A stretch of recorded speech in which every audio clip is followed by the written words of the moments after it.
Alright. Yes. Welcome to the Information Man Show. America, America, America. You have a debt to pay, you have a debt to pay. America. America, America. Got a debt to pay, a debt to pay, a debt to pay. America, America, America, America, America, America. You have a debt to pay. All right, everybody, welcome to the program today. This is going to be a very serious program today. No games today. I want to shout out to the Great Pill Podcast, rocking with us. Erica's rocking with us in there. Jonathan Kidd's in the house. Jackie Gaines is in the house. Everybody, another CG. I thank you for being over here today. We're going to rock with it. You know I do serious content over here. We've been dealing with the P. Diddy stuff for quite some time, and it's time to get to things that really what he's doing to women is important. But we need to get to these issues that really is about the whole. Very, very important. Let me know if you can hear me in the chat room by putting sevens in there. I definitely would appreciate that, ladies and gentlemen. Most definitely. Tell the truth.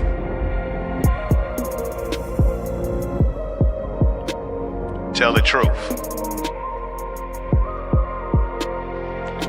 All right.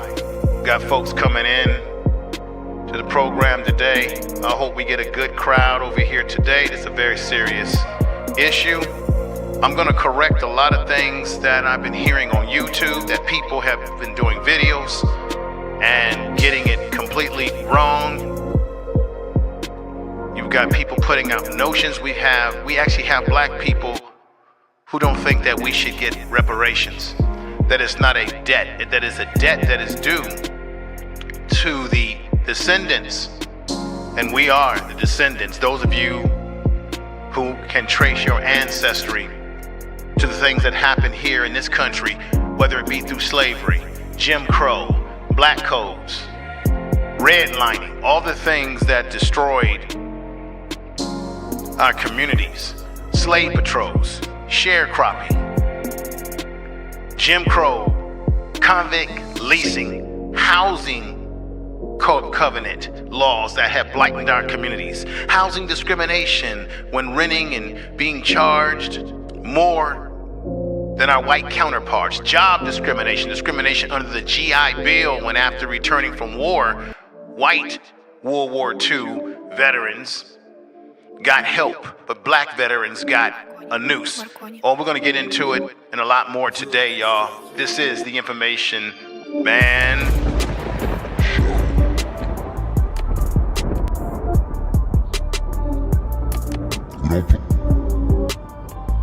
We don't play over here.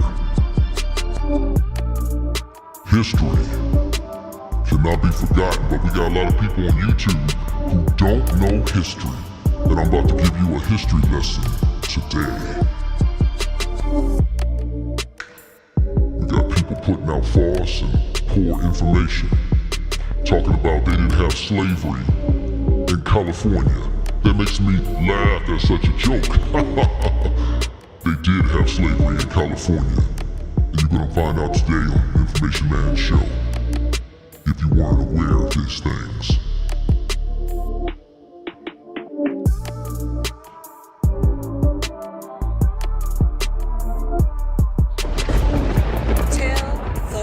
We're gonna get at it today. All right.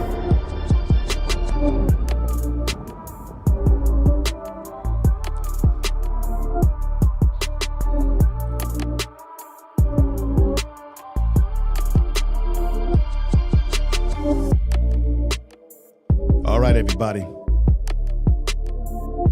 We're gonna get ready to get at it. Let me know if you can hear me. What's going on? Beverly Palmas, let me know if you can hear me by putting in the chat room, sevens, so I know that my audio is coming out just fine. I appreciate that.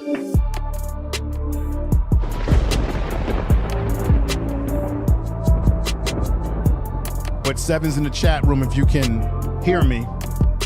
Thank you. That's very important. I want to make sure that everything is A-okay. We're going to get going. We're going to get started. We've got a lot of great people in the chat room coming through. We got Just Be Real in the house. We've got Patty's Kitchen and Garden and more. All right. Another CG in the house. Everybody's putting those sevens in there. Old Reliable is in the house. House of Entertainment Incorporated. Make sure y'all check those brothers out. I got to get back over there and see what those brothers have been up to. Peace to y'all. Jill's Chocolate Boutique is in the house. A lot of great folks coming in. So it's time to get this thing going. It's time for truth. You're going to learn some things that you may not be aware of as it relates to California and how this situation in California actually will benefit the other parts of the country that are studying, that are reviewing and looking at this reparations debt that this country owes to black people who can trace their lineage. This is about your lineage. And keep this in mind, everybody. You have a reparations program in Great Britain. I'm going to tell you about Great Britain and what they did to people in Great Britain. You ain't going to believe this. Now, shout out to Yapo. He sent me this information this morning.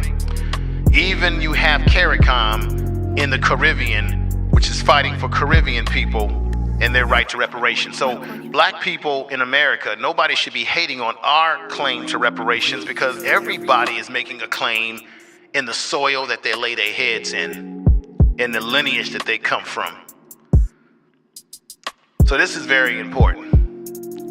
With that said, let's get ready to get started, everybody.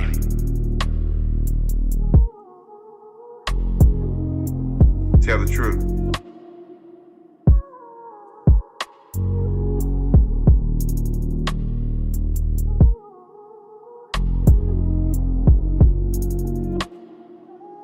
All right.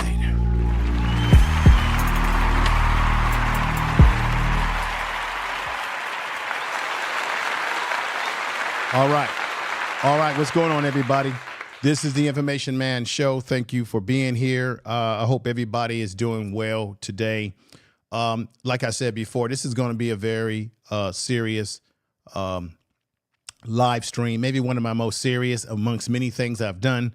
The one that I thought was very serious was the one that I did a few weeks ago, not the Diddy stuff, but the one I did about how black babies are not making it when they are being dealt with and cared for by white doctors, that black people in general have a better chance of surviving when we're under the care of a black doctor, but particularly our black babies. And I think it's a shame. I got to keep this real with you all, that video didn't get the kind of views that it should have gotten, when I hear black people all the time talking about how they care about black people. But then you put out the content that is really what we should be focusing on. And that kind of content just doesn't get views, doesn't get much traction. And it's kind of a shame. Now, I don't know if this video today is going to get much traction because you've got a lot of people who are against the idea of black people who are descendants here in America, citizens. We didn't come over here. I'm going to keep this 100% real with you, transparent. Black people born here, lineage to this country. We're not immigrants. We didn't run from some other country to come over here to make our fortune.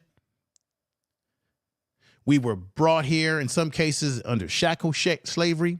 Now, I know there are people who believe and say that there were black people that were here in North America who didn't come from Africa. We can get into all those debates all day. I simply go at that debate like this. To me, it doesn't matter for this reason, because it does matter for this most important reason.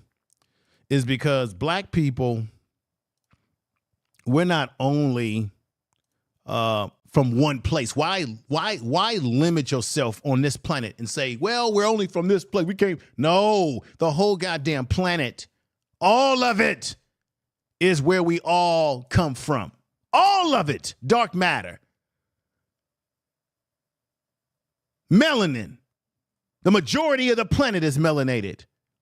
Black folks, we come from all over the damn. I don't limit myself to North America or Africa or any of these continents, because we know at one time, according to science, that there might have been a panacea and people walked over. But black people, wherever we are in the world, they find bones of our residency all over the world. So I don't limit myself to just one geographical location, y'all.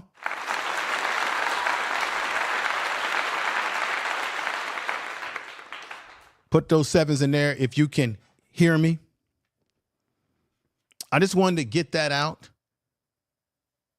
because this is a very serious issue when we talk about this whole thing called reparations. Now, I've had the displeasure on YouTube over the last couple of weeks to hear people make videos.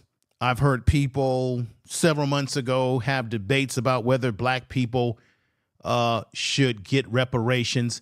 And the biggest, goofiest debate that I hear black people saying, and I'm not taking part in none of it anymore, if at all, is this whole thing about if you give black people money, they gonna spend it all up. You give white people money, they spend it all up. Why you think America is in a deficit of the trillions of dollars? Who controls the country? White America. We had a bank in Silicon Valley in California that went belly up. Who ran that bank? White folks. White folks go bankrupt and burn through money like everybody else. So that whole thing about black people, like we're the only ones that don't know how to manage money, that's goofy. That's goofy. I'm sick of that argument. It's a dumb argument. It's a dumb argument because everybody has problems with their finances. The people who are not good with finances are going to be goofy. Just like people in any race who doesn't know how to manage their finances, they're going to have problems. The people in any race who are financially savvy and illiterate, they're going to handle their money appropriate. You've got people who win the lottery and a lot of times when people win the lottery, I don't see too many black people in America winning that lottery. And guess what? They've done stories about people who have won the lottery who have gone poor, and a majority of them don't look like us. A lot of them are white folks, okay? So this whole thing about black people don't know how to manage money, shut up. Why are you concerned anyway what black people gonna do with their money? This whole situation should be, frankly, about what is due us in this country due to the labor and the labor that our ancestors went through. So I'm tired of hearing the argument that black people shouldn't get money because we wouldn't know how to management. Mind your own damn business. And guess what? If the very people who make this argument will be the first people in line to get a reparations check if they were to issue it tomorrow. That's the truth. Tell the truth. So I'm sick of that argument. And then there's this argument about, well, who should be studying reparations? Let me put this up. I've heard this goofy argument. And let me put this up here. So what state should be studying reparations? All the goddamn states where you had slavery. Now, remember, America was a territory. It was a territory. And let me show you this right here. Today is purely educational, folks. So y'all need to get your drink, your favorite snack, set back. This is going to be educational. Here's an example of the territories. Now, these years are very important. We got it coded by Mexico, 1848. The Texas, United States, 1845. These are territories before it became the United States of America. There go the Louisiana Purchase from the France, 1803. Remember I said in previous videos that the Louisiana Purchase was the whole middle half of the whole damn country. Without the Haitian Revolution, the French got their ass kicked, they went broke, they sold all pieces of land to the United States, which made it possible to connect the whole United States, which is the Louisiana Purchase, okay? You've got the Gulf of Mexico area, you've got all these 1819, these dates are very important. The 1848 is very important. 1865 is very important as it relates to California, because a lot of people who just don't do research and they sound goofy and stupid think that California didn't have slavery. California was a territory, became a part of the Union in 1850. But even though they said in principle that they were against slavery, there were things that were happening. So I just wanted to lay that down because I'm going to bring that history out and find detail. And you better buckle up because I've got video to back my play here. I've got educational videos that are going to go deeper into the whole issue around California as it relates to slavery, because I heard people on their YouTube channel saying that, oh, well, what are they doing a reparations in California for when black people weren't enslaved in California? Forgetting the fact that there were black people who had their businesses taken away, had their land blighted, land stolen. You had black towns that were destroyed by the government, sanctioned by the government. That's how the Japanese got their $20,000, which was put into law by Ronald Reagan back in the 80s. The Japanese, you know, people keep thinking that like the Japanese got money. They did get money. But I looked at video and researched this, and the Japanese did have to come together. They had to coalesce together. They had to use politics to get what they wanted. So I'm sorry. We've been saying this for a while. The Japanese didn't just get the money dropped to them. They actually had to unite and fight and use politics to get what was due to them, given the fact that they were put in concentration camps and they were had their property stolen. Now, of course, they were able to get their form of reparations way before we did, when we should have gotten it before every goddamn body, right? But we didn't get it. But the point I'm making is when they did get it, they had to come together. And what I understand is that you didn't see Japanese people that weren't on code. They weren't running around saying, we don't deserve to get this reparation from California or from whatever state or from the country. You didn't hear them. Black people are the only ones that you can hear on social media and off social media talking about how we don't need no reparations. You can always find a raccoon. You can always find a raccoon that would jump out the window. You know what I mean by raccoon, that will jump out the window and tell you and me what we don't need when we need everything that we can get. Okay. Now, we know that black people want cash payments, cut the check, because we feel like, hey, just give me my money and I'll do with it what I please. I'll buy my own land. You give me money. We can set up our own educational programs. You give us what have you. A lot of black people are saying, just give us a check. We don't want government programs because we know what happens with government programs. Now, let me go into this right here. This is an update as well, because people have asked me in the past, hey, what's going on with the California Reparations Bill? Well, it's not just one bill. It's several bills in California that are being looked at. So these are some pictures I want to show you. Here's a black man in California. And you got to remember how slavery also worked in California. It wasn't so much that they just brought slaves over off the slave ship like you see on this picture here. But it was so much that when black people got here, black people went through a lot of hell in California. Matter of fact, they were trying to keep us out of California. But when we got here, you would have what we know as indentured servitude, where they could snatch somebody up and say, you going to work for me for pennies on the dollar or no money. And so you had sharecropping. A lot of us are familiar with sharecropping. You look at this black man on this picture, because I'm going to be talking about him. This is a black man that you see on this picture in California who had his own mining company. Because remember, you had the gold rush.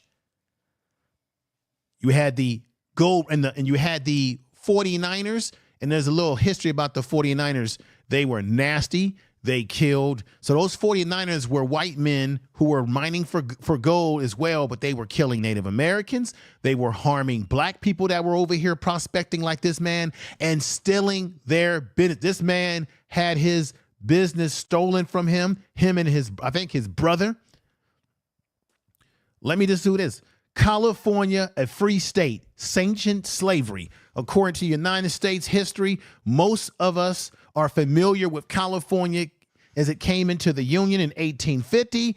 As a free state, slavery was an evil that occurred in the South far from here. So we thought or we believed, yet framed for the liberty reputation, California has a far more complicated history.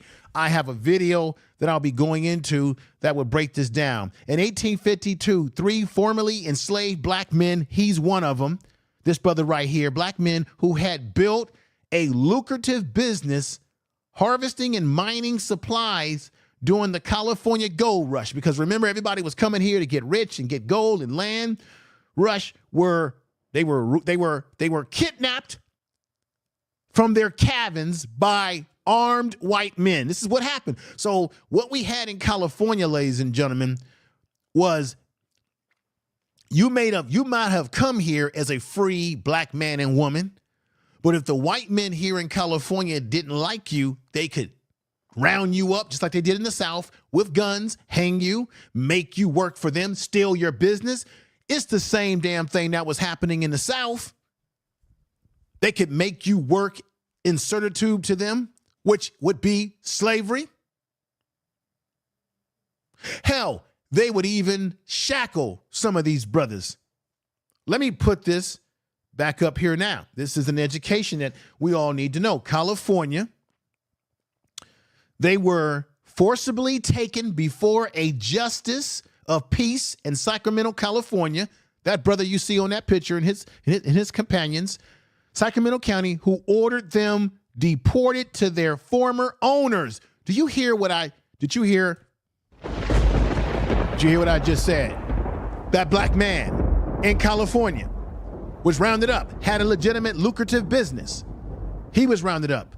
Other black men like him were rounded up. His business partners, rounded up, brought to Sacramento County courts and ordered to be deported back to their original slave owners. And don't tell me that California didn't contribute to slavery. Don't tell me that California didn't have its part in slavery. Yes, it did. It's funny to have people on YouTube telling you and me that there was no slavery. Let me let you see the site.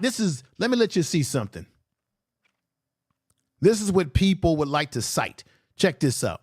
So when you talk about what states should be, of course, the southern states were the states that you should be looking at for the slavery. So everything that's in red are the states that were engaging in slavery. Everything that was blue is the states that supposedly were not involved in slavery. Now you have the northern states. You have California.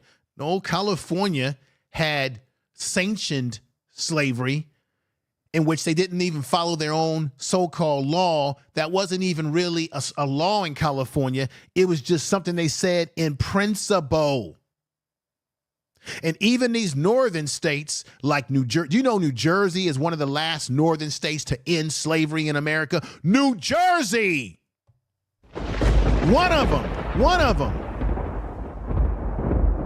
1861, slave states, free states, slavery territories. So the lighter red or the pink colors are the territories. So you have the Indian territories right above Texas. You've got what we would call today New Mexico territory, which had slave territory. That was the slave territory. The lighter colors like Nebraska were free territories. Washington area territories. Look, a lot of shit happened in these places. Don't be fooled by what they want you to believe, okay? So they sent this good brother back to Mississippi, deported him to his former owner, a white man in Mississippi, Robert Perkins, and his brother. That's Robert Perkins right there, and his brother Carter, and their business partners, Sandy Jones, would file the first lawsuit challenging the state's new fugitive slave laws. So in California, you have fugitive slave laws. So so-called California is supposed to be the free state that comes into the Union in 1850 as a free state, supposed to be a free state but then they enact slave laws, fugitive slave laws. So if you're a black person looking to come here to California as a free man and woman, and you get rounded up by some of these good old boys, they would take you to court, and now the laws in California could make it see that your ass get sent back into shackled slavery. Don't tell me that California didn't play a role in slavery, that they didn't engage in it. They engaged in it in principle, in philosophy, and in law. So when you see this crap right here, because people like to put crap on YouTube and don't do further research. Now, this ain't worth the paper it was written on, y'all. I know that. And then let me just let you know, for those of you who say, well, what the hell you know about California? I've lived in California most of my life. My family is back east in Baltimore, but I grew up, went to college, high school. The majority of my life was in California, so I am a Californian. So I know about California. I don't need somebody putting out false information, because this little statement right here isn't worth the paper that was written on. You know as well as I know that white society never followed any treaties that they ever signed into enactment with the native people that were here. So they never lived up to any treaty. So you can't trust what they say on paper. It's not what they say on paper. It's what they do in practice. Just like in the Declaration of Independence and all of that, how all man is supposed to be equal and blah, blah, blah, blah, blah, all inalienable rights and all this other bullshit. Everything in our Constitution and the Declaration of Independence is supposed to make everybody be free, independent, blah, blah, blah. But we know in principle, they didn't live up to that. So don't be fooled when people tell you, well, no, California was a so-called free state. Yeah, only on paper, but not in actual acts and deeds. So check this out. California Constitution proclaimed that neither slavers nor involuntary servitude, unless for punishment of a crime, shall ever be tolerated. Now that's what they say, y'all, but that was not what was enforced, because as I told you before, they enacted a new fugitive slave law in California. So it superseded this bullshit, this shit right here they wrote. Yet archives statewide, achieving statewide certain evidence that slavery was practiced out in the open. One newspaper ad in the Sacramento transcript offered an valuable Negro girl age 18 of animal disposition, a good wisher. So let me just say this. At that time, they said a lot of things in California, this and that. But I'm going to say again, it's about what they actually did. Let me also go into some more history here. Now, as I said before, Sandy Jones would file the first lawsuit challenging the state new fugitive slave law passed on just 6 weeks earlier. It deemed that any enslaved black person who had entered California when it was still a territory had no legal rights to freedom, even though the state constitution banned slavery. Do you hear what I just said? And they enacted a fugitive slave law in California, decreeing that enslaved black persons who had entered California when it was still a territory had no legal right to freedom, even though the state constitution banned slavery. So you hear what I'm saying? I don't give a damn what the laws are, ladies and gentlemen. It doesn't matter what the laws are that they pass. What matters is actually what they actually did. And therefore, that is why California did have, amongst many other things that they were doing, and I'm going to bring up, they did engage in a slave system. Therefore, anybody telling you that California should not be a state that should be studying the idea of reparations because, California, they didn't have no slave system there. They don't know what they're talking about. They're not doing proper research. They're not digging deeper, and they really shouldn't be. They really shouldn't be on YouTube telling anybody something that they don't know what they're talking about. And I'm going to back up everything that I've been saying out of my mouth with video presentation from people who have actually, black people who have actually studied it, and they're going to break down the story to you in a much better way than I can. Let me also go ahead and bring this up. According to the United States history, most are familiar with California coming into the Union in 1850, ladies and gentlemen. As a free state, slavery was an evil that occurred in the South, but it also was happening here. In 1848, when the gold rush hit, white Southerners, this is why they were able to maintain a slavery attitude in California, because when the gold rush hit in California in 1848, you had white Southerners who were practicing Jim Crow, who were in the Ku Klux Klan, who were hanging black folks, oppressing black folks. They jumped on the first thing smoking, whether it be a train or maybe they brought their asses to California. They flocked to the state with hundreds of enslaved black people. So they even, check this out. You even had white folks from the South that brought their slaves to California and continued the practice of slavery. This is what this picture right here is all about. Brought them to California and continue. So if California was a so-called free state that said you can't engage in slavery, then why the hell would they let racist Southerners, which I already know, come to the state, bring their slaves from the South, and continue their slavery practices in California, and then California turned around and enacted a slave fugitive law that impacted people who came here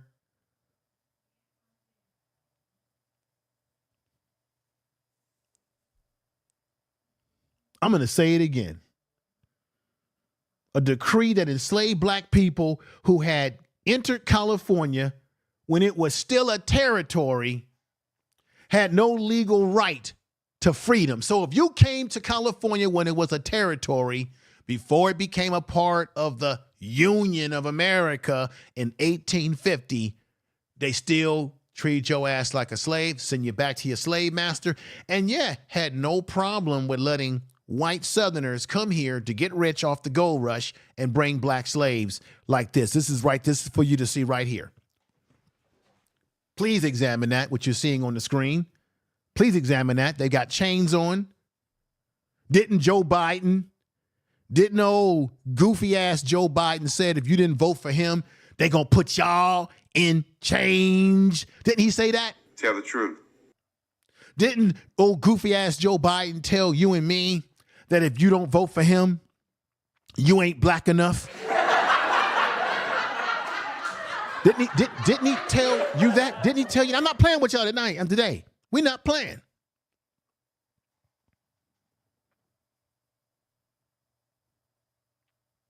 They flocked to California and brought their slaves with them, forcing them to toll the gold that they mined, often hiring them out to cook, serve, and perform variety of labor, sometimes for amusement.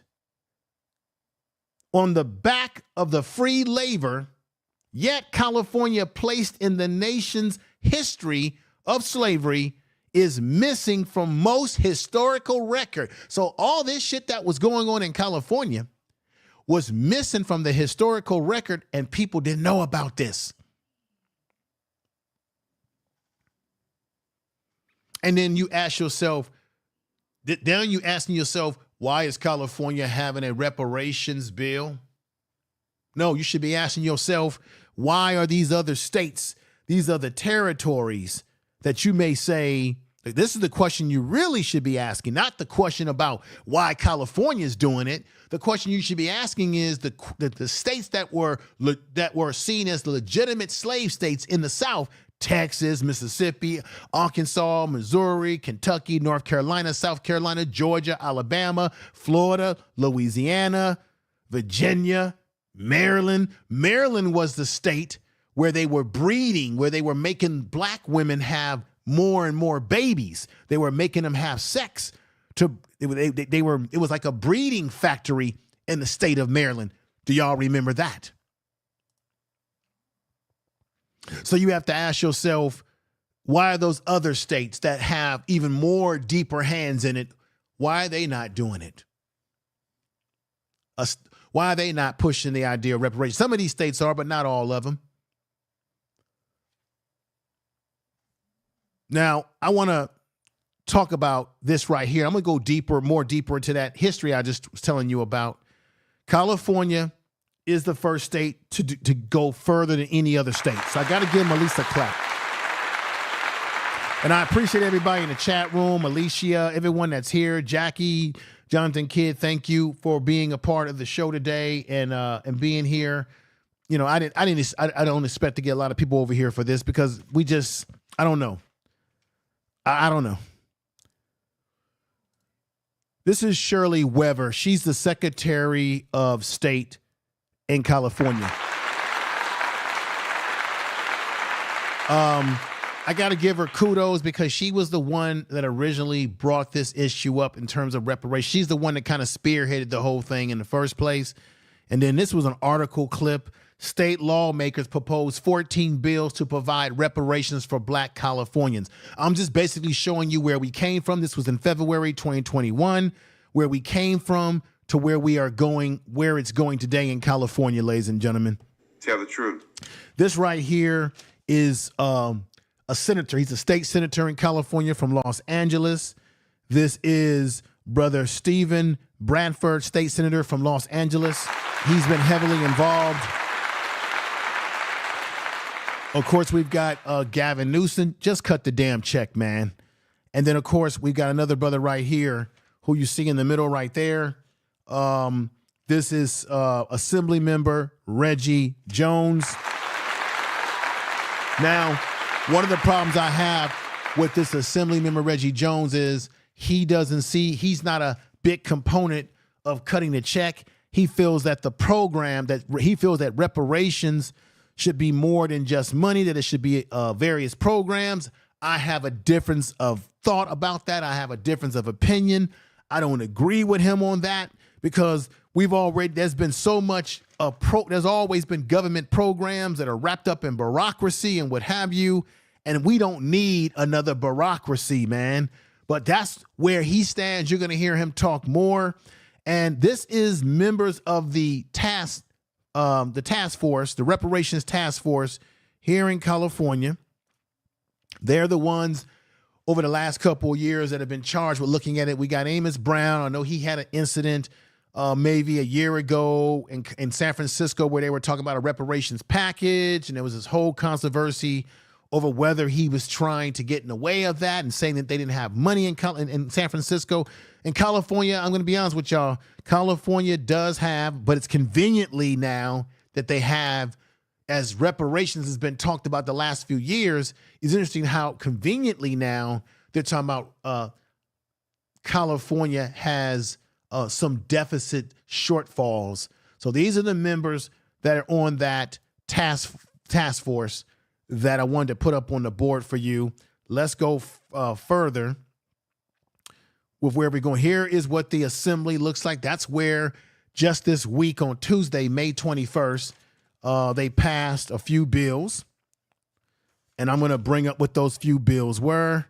And this also made CNN. California lawmakers reveal sweeping legislation proposals aimed at slavery reparations. The California Task Force on Reparations for Descendants of Enslaved Africans, enslaved black people. I'm not I'm going to keep it right now. I'm not African. My ancestors may have been from Africa or from somewhere on this globe. Like I told you before, black people from the whole damn globe. I don't get stuck on one place. We're from the whole goddamn globe. But I'm not raised in African culture. I'm not doing African things. I'm raised here in America. And that's just the truth. I'm not practicing the culture. I didn't grow up in the culture. So I don't see myself as African. And let's be truthful about it. You had these Africans in the continent who sold our asses. For those of us who believe in the slave narrative, you had Africans that assisted in our asses being sold into slavery. And they never came back for us. They never asked the United States to let us go. They never did a damn thing for us. You got Ghana that's talking about, oh, you can become a citizen, but it's red tape to become a citizen. And then when we go over to a place like Ghana, they're overcharging us for everything because we are from America and they think that we got the bag. And then you've got black people that have moved over there, sister, and buy land, and then people that are from there who don't see you as the same as them were jealous, envy, didn't like the sister, and ended up killing it. There's black people that have died over there. There's a sister in particular who died over there buying property and was killed by the very people that she wanted to unite, that she wanted to blend in with and be a part of the culture.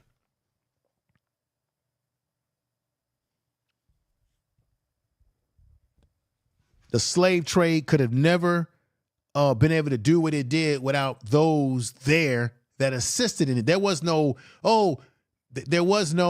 let's just run around in the woods and just grab people. No, they had people assisting them in the process. And remember, you had intertribal warfare. So when one tribe would fight another tribe, they would capture people, sell them into slavery. Remember that terrible movie that they came out with, the Woman King? We know the real history. The real history behind Woman King is that those African women warriors were actually involved with the French and the Europeans in the slave trade. That particular tribe in Africa was involved in the slave trade of selling black people off. That's been documented. And everything that's happened here has been documented. So let me show you this right here.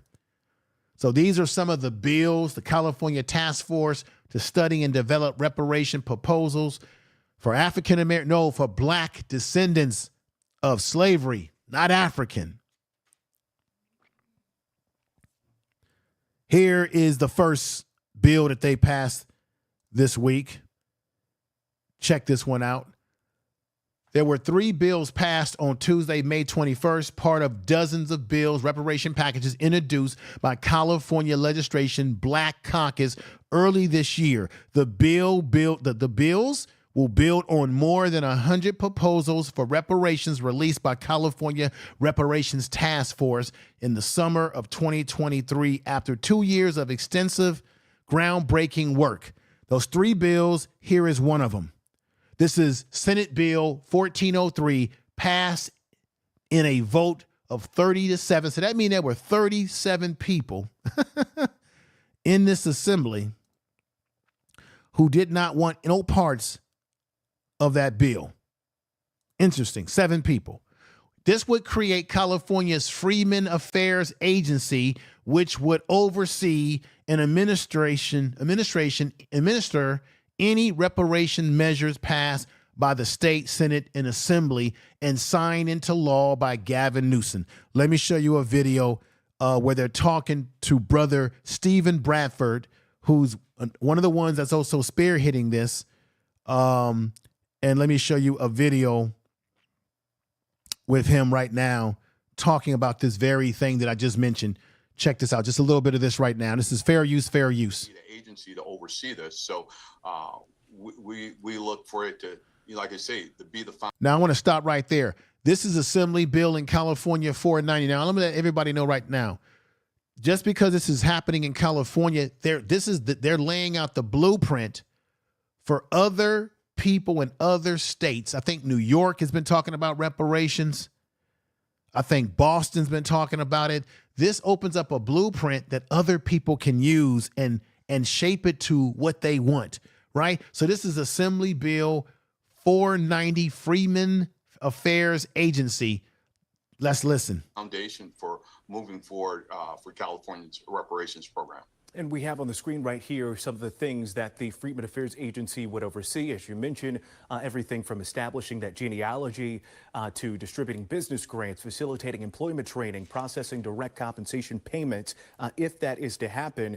But as you noted, some components of the office would still need some additional legislative support.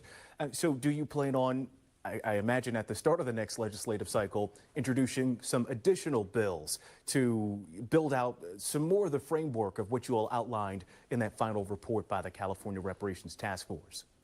It's going to require numerous bills, not just by myself, but my colleagues of the Black Caucus, and hopefully our non-African American allies as well, to truly stand up this agency and the programs that need to come from it. So this is just the very first step. Again, I see. Please like the video, folks. Please like the video. In the various categories that we're talking about, making it part of reparations. So again, an education component, a healthcare component, a home buying component, you name it, we're going to have those various bills that deal with those areas specifically. So again, this just provides us a foundation and a framework to go forward. As you noted at the top of the interview here, you said that you creating or at least amending SB 490 right now is sending out an early indication of what you plan to do as you introduce, or perhaps your colleagues as well, introduce a number of bills to make reparations a reality here in California. And you also said that you hope that that support isn't just contained to the Black Caucus there in Sacramento.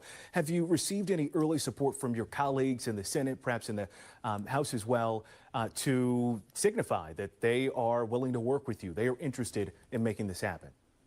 There's been great interest expressed by our colleagues, but again, without seeing anything specific, I can't just, identify. All right. So that's a little details right there with where things are going. I appreciate everybody in the chat room that's watching. Please hit the likes. We've got about 50 people watching. We should have more lights there. Please hit the likes. I know this is not the type of content that's going to bring a lot of people out.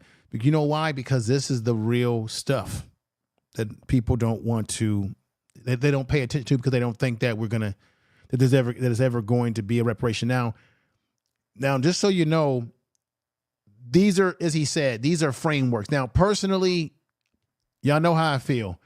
I still agree that a damn check should be cut. But you know how it is. They got to come up with the programs and the housing programs and black people, we should be cut a check. We should be exempt from all military service. We should be exempt from what?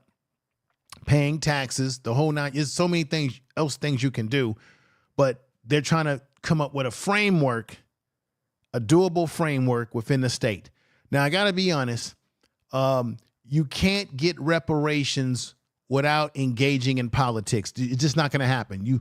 You've got people on YouTube who will tell you about reparations, and they'll scream to the highest mountain, reparations, but you're not going to get reparations by just sitting back and saying the word. You're not going to get reparations by having a reparations rally and screaming and having a bunch of speeches if you don't have people in place to put pressure on these politicians. The politicians control the money. Your local politicians control the money. Your state politicians control the money. Your federal they're the ones that control the money. So the way I feel right now, we need to be way past reparations rallies. We need to be in the faces and in the asses of these politicians, putting pressure on them like every other group. If you want to know why the Japanese in California got their reparations, because they put pressure on the damn politicians. Why did the Native Americans continue to get money out of this state? Because they put pressure on the politicians. Why do people of the LGBTQ community get what they get? Because they put pressure on the politicians and they unite, and they're not running around backbiting each other. The problem with our people in America is that we got too many what I'm going to show you right here. We got too many people like this that's hurting us. I'm sorry. We got too many raccoons. That's the reason why we can't even be on code for the very thing that we all know black people should be due, right? But we got too many raccoons who are muddying up the water. And then we got people on YouTube who want to tell you and me what California what California was or what it wasn't. And they don't know what they're talking about.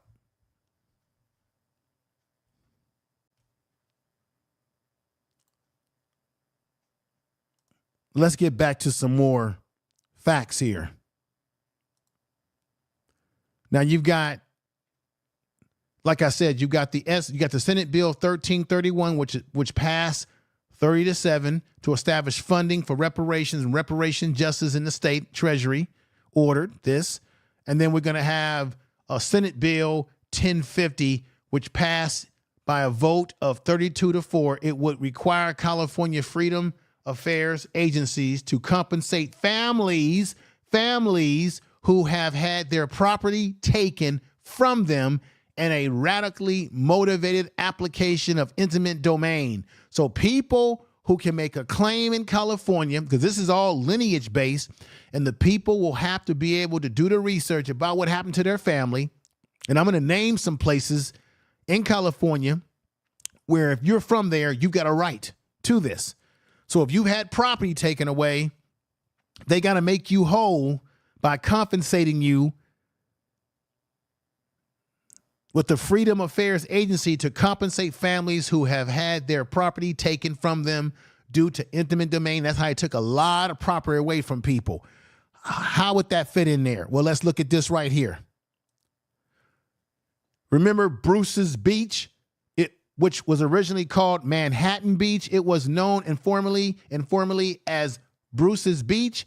Manhattan Beach officials condemned the property in 1924, paying the Bruce Beach $14,500 and saying that they needed it for a public park. So the Bruce's family, which was a black family that owned a beachfront in Southern California, a beautiful beach front, they were given $14,500, not even what the property's really worth. They got ripped off. And the land got blighted,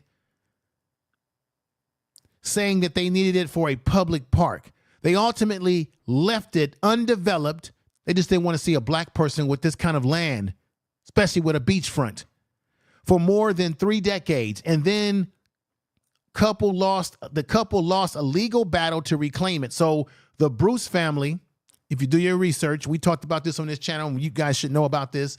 They did a lawsuit and they lost their lawsuit. They lost the land. Now, Gavin Newsom, this was a trick bag though, y'all. This was a trick bag. I got to show y'all something. Gavin Newsom did a ceremony maybe a year or 2 years ago where California gave the land back to the family, the descendants of the Bruce, Mr. Bruce and his wife. They gave the land back to the family, and they gave him $20 million. But when the family, because black people not having generational wealth, when the family got the land in their possession, guess what they found out? They couldn't develop it. They couldn't do anything else with the land. They couldn't even make any revenue off the land because it was a historical landmark area. Now you can't rebuild anything. The family didn't have, even though they had the $20 million, they still couldn't do anything with the land because people already got houses on the land. People already live there. There's people that already got businesses and shop. They couldn't do anything. So it was a symbolic gesture, but it was a trick bag because if I'm not mistaken, they ended up selling the damn land back to California. If I'm not mistaken about that, if I am, correct me in the chat room or anybody listening in the comments section. So that was a trick bag. So you ask, why shouldn't they not get reparations? Let's look at what happened, this history right here. What was the first black town in California? It was Allensworth. Allensworth is a unincorporated community it's sort of located in central California, close to Fresno, in Tulane County, California, established by Allensworth in 1908. This is a brother who was military trained. This town was founded by a black man who at one time grew up as a kid and was a slave himself. Let me give you just a little bit here, a little tad bit in the history. In 1884, Allensworth was born a slave in Louisville, Kentucky, 22 years before the state of the Civil War. The young boy would spend his entire childhood the property of a white slave owner. The slaver in Kentucky were forbidden from education in fear of rebellion or uprise. In secret, Allensworth would master English language. He would master the English language, learn to read and write and calculate, do math, love to learn. He had a love for learning. Only way he would truly be able to express his newfound love was to escape his bondage. The first time Allensworth tried to escape slavery, he failed miserably, although there was no record the history we can follow to paint the picture. Now, what he did is he founded this, going through slavery, going through that oppression. He was the only of second African or black American after Henry Plummer named to service as a U.S. Army chaplain in 1906. He retired from the Army as the highest ranked black man in the United States Army Force. That's Allensworth, who ultimately founded a black town in California, established by Allensworth, 1908. The town was the first California town to be founded financially and governed by black people, y'all. Tell the truth. But there's some bad things that happen. The downfall of Allensworth, now racism, lies, destroyed a black town. So racism, white people coming into the town, stealing land, pushing black people out, and even going up to now, the struggle with getting resource to water. So they did everything they could to destroy, just like Tulsa, Oklahoma, 1921, they saw a thriving black town and they did everything they could to destroy it by taking land, harassing black people, messing with the water, access to water, because the Central Valley is very hot. That's farm area out here in California. White racism coming into the town to destroy it. And then, of course, over time, you had black people who left the town. The town was literally stolen, destroyed. This happened in California, the so-called liberal state. The so-called free state, so we think. I just want to bear that out. This is very important. Let's put this back up here. The Assembly Bill, this is the third bill right here. The Assembly Bill 1050 passed in a vote of 32-4, would require California. I went over that already. Let's go to the next bill right here. Let's go to the next one right here. Oh, Assembly Bill 1331 passed in a vote of 30-7. It would establish the fund. I talked about that already. Let's go to this bill right here.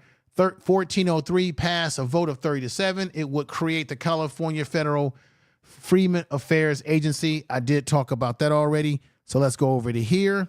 To Assembly Bill 1007, which would have provided home ownership assistance, and SB 1013, which have created avenues for property tax relief for descendants of slavery or slaves, were voted down in committee. I didn't like that. I don't like that at all. Okay, here's another one right here. State Assembly passed a bill apology for, this is the one that doesn't make any sense. So they also passed a bill for giving apology. We black people in America and black people in California, I don't give a damn about an apology. I don't think many of us care about an apology. We want to be made whole. Cut those damn checks. do what you're going to do, give black people the benefits that they need, the monies, the property, return land, return money for land stolen, give us exemptions when it comes to taxes. I don't give a damn about no damn apology. I don't want to hear about that. We want action. The hell with a damn apology. And the fact that they had to sit up here and do a so-called bill for apology is ridiculous to me. Tell the truth. The 3 bills, to me, it's ridiculous, y'all. That you would even have to create something like that. Ladies and gentlemen, are you with me? Do you hear what I'm saying? Do you hear the presentation? Put 7s in the chat room if you are hearing what I'm saying.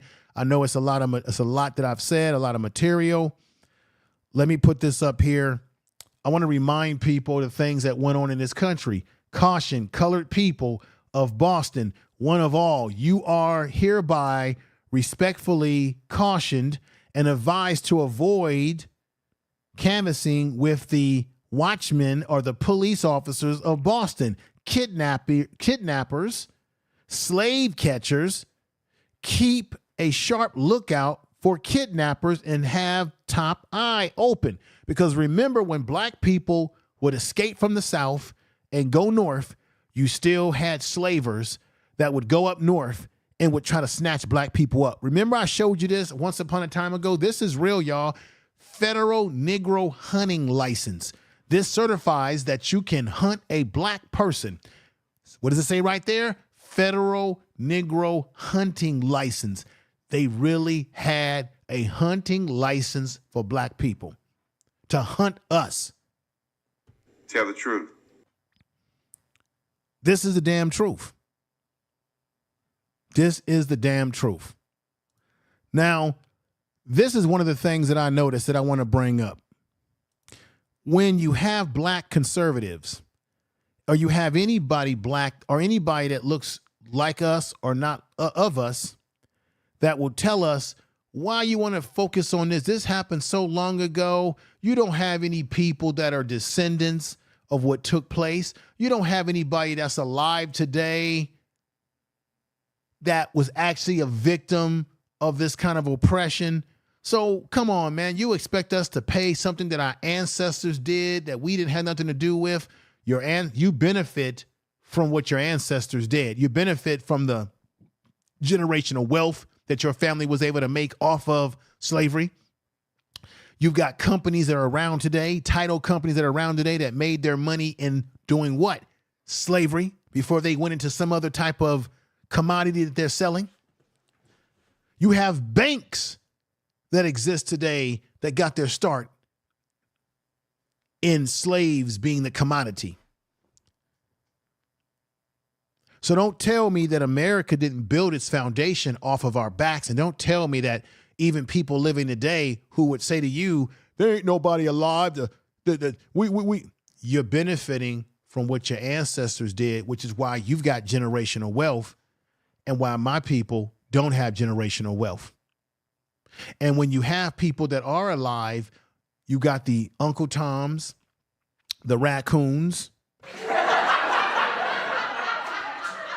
who would tell you and me that nobody's alive, and if somebody was alive, then we could do something about it. Well, let's go back and look at this situation right here.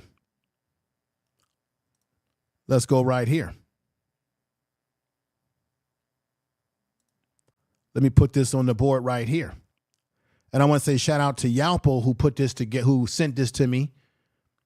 I want to say shout out to him. And here we go. Reparations isn't just about slavery. It's about slave patrol, sharecropping, Jim Crow, convict leasing, housing, covenant laws, housing discrimination, when renting charges are more than being charged more than white people, job discrimination under the GI Bill when, after returning from war, white veterans got help, but black veterans got a noose. Exclusive from the New Deal. We were excluded from the New Deal, from Roosevelt and all those people. We got excluded. Matter of fact, you guys think that black people are the face of welfare. The welfare programs were originally created after we went through the 1930s when you had the stock market crash. The welfare system, the food stamps and all of that, that was created and made solely for white society. Black people couldn't even get those programs when it came out. See, a lot of people don't know that. Okay? They were the first benefactors of welfare programs, not black people. The New Deal and the inability to gain wealth as white people did who got to benefit from it. Gentrification, unfair banking and lending practices, more loan denials, even if we were well qualified, ladies and gentlemen. Higher interest rates were given to us when they give the excuse that no living person was enslaved or enslaver. Just look at the case in Oklahoma where Judge Carolyn Wall told the living victims of the Tulsa race massacre to kick rocks and dismiss their case with prejudice. Now, who is that? Let me put this up here right now.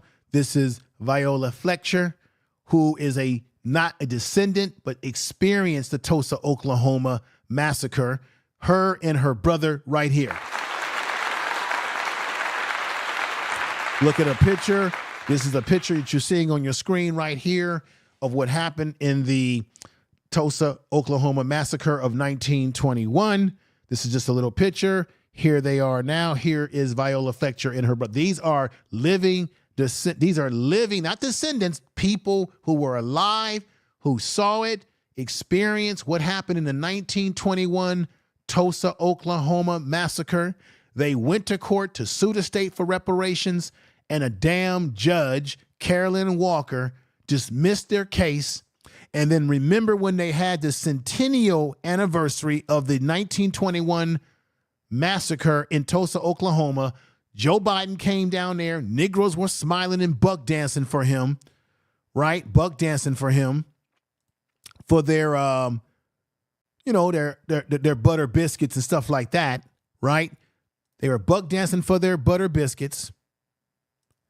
And Joe Biden gave us a goofy little speech, but he never said that I'm going to sign an executive order to give Viola Fletcher and her brother, and they're both in their I think Viola Fletcher's like 109, 110. They're both centennial babies. They're both over 100 years old.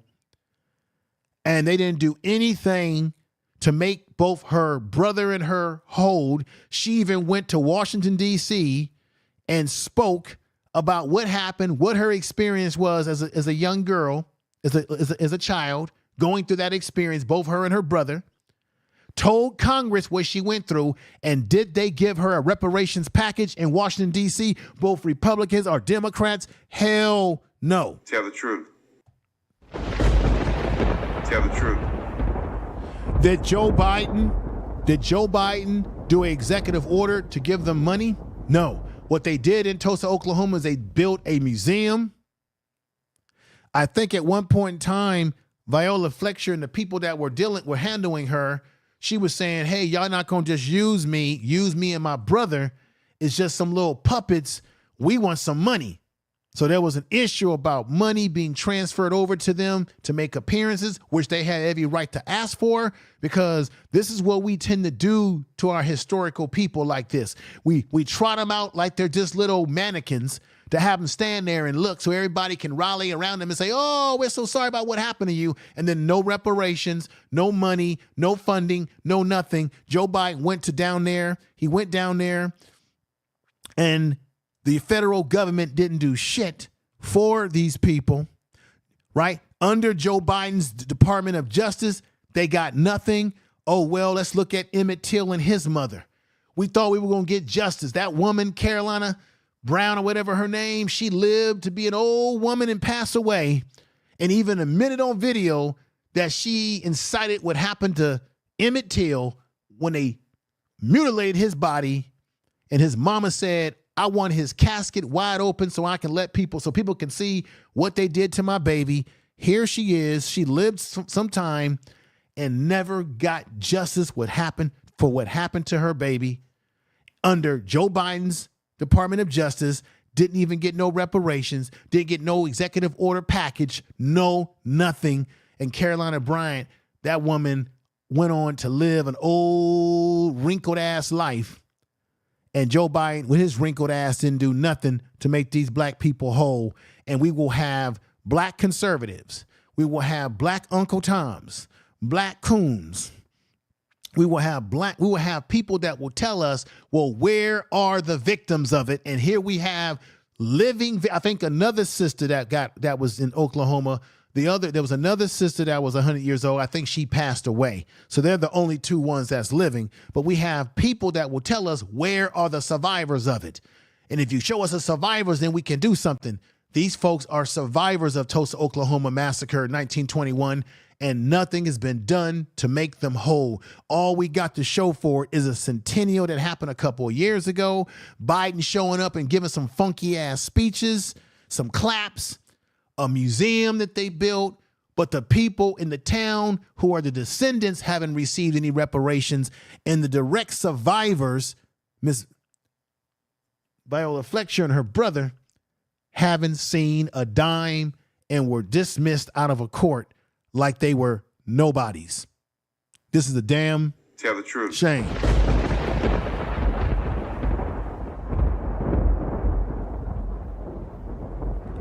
Living victims of the Tulsa race massacre to kick rocks and dismiss their case with prejudice, meaning they could never, this is what it means, they can never bring up this case again, ladies and gentlemen. They can never bring it up because of what that woman did, the Judge Carolyn Wall in Oklahoma, where we were the white people or black conservatives. Check this out. Whether it's white people or black conservatives and coons, then where were they? What were they saying? They didn't say a damn thing. So that shows you when people tell you that if you just show us the proof of the situation, then we can do something about it. When they tell you that, they're lying, because when we have a case smack dab, nobody wants to deal with the truth and no one wants to give the reparations. Yes, these three deserve reparations. One of the women, she passed away because they actually went through it, nothing cracking, which shows that they are full of crap. That's the so-called black conservatives that would say that, and even your white politicians and white folks that would make that argument to you, that when we have people that are living who lived through it, they still don't want to do a damn thing. By the way, notice how they never bring up the white families and descendants of white people who burnt down Black Wall Street, stole those black people's wealth, and how their families benefited from it and continue to benefit to this very day. That's very true. Tell the truth. I want to say shout out again to Brother Yalpo, who's been following me for a long time. He sent me this breakdown right here. And I also want to show y'all this too. Do you know right now, ladies and gentlemen, that the United States government approved a $95 billion package to foreign countries when all they have for us as black people is let's have a study or some damn excuses? Tell the truth. Let me show you something on the board right here. This is true. This came out in New York, I think New York Times. New York Times. House approves $95 billion aid bill for the Ukraine, Israel, and check this out. And that out of that $95 billion, Taiwan is going to get a hunk of money. After months of delay at the hands of a block of ultra-conservative Republicans, the package draws overwhelmingly bipartisanship. That means they both agree. Bipartisan support reflecting the board's conscience. So they're willing to give $95 billion of your tax dollars to all these foreign countries, and yet everybody wants to make a big deal when black people in America say, hey, what about us? Like these two black people right here, these two beautiful black people right here who survived the massacre and were told to kick rocks out of court. Now you tell me what's really going on here. Now you tell me why reparations is not necessary. You tell me, ladies and gentlemen, why it's got to happen. Please share this video on your social media, everybody. You tell me why this should not happen, why it has to happen, given the history. Let me show you something. When I talk about California and their history, once again, it was territories. This is a map of the slave states. So there you go, the slave states on this old school map. This is an old map right here. All the slave territories are all in the South. The red in the northern part is supposed to be the non-slave territories, but I already told you, you can't go by what they say. You got to go by what happened actually in history, okay? So that's another example of a slave territory. That's the territories of America. This date's very important, the 1848. I'll tell you why. Let's put this back up here. California statehood. They became a state in 1850, as I told you before, but check this out. Here's a little dirty secret. 1848. This is why I kept saying that was an important date. What does it say right here? Up in the upper area where it's orange. Look where it says orange. It's got Mexico, coded by Mexico, 1848. Here's 1848 to 1865. The California bound slavery on new frontier. California bond slavery, bound slavery on the new frontier. It happened between 1848 and 1865, these slave practices that I had mentioned earlier in the show. And I will reinforce that with a video in just a moment. Here is pictures of black people that were living in California at that time in the what they called the frontier at that time. Here is the black man that I talked to you about. The brother right here who had a lucrative mining business. This is Robert Perkins. Remember I said Robert Perkins, his brother Carter, and their business partners, Sandy Jones, would file the first lawsuit challenging the state's new fugitive slave law because these brothers were minding their own business, doing their own business, and white men held them at gunpoint, snatched them up, kidnapped them, brought them to court, and a judge in California ordered him to be sent back to his slave owner in the state of Mississippi. They filed a lawsuit. If you came, if you came into California when it was a territory for freedom, and then when California joined the Union in 1850, they said, well, we're going to send all these black folks that came here because we part of the Union now. We a free state, but we're going to send you back into slavery. And we also going to look the other way when the white men from the South moved to California and bring their slaves with them. And we're going to look the other way when we see that there's all type of indigenous slavery going on in our state that's happening, even though we say it ain't supposed to be happening, but we didn't do nothing to stop it. So, folks, here's the video that I want y'all to watch. It's very educational.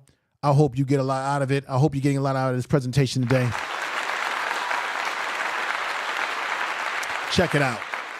Comprised of archives and collectors. We also fair work use tediously with a scholar by the name of Dr. Stacy L. Smith, whose work, Freedom Frontier, was able to undergird our research and provide more historical context for this exhibition. And all of those things. This really is powerful stuff here. Powerful, what you're hearing. Federal law allows citizens to reproduce, distribute, or exhibit portions of copyright motion picture, videotapes, or video discs under certain circumstances without the authorization of the copyright holder. This is called fair use, and it allows for the purpose of criticism, news reporting, teaching, and parody, which does not infringe of the copyright under 17 USC 107.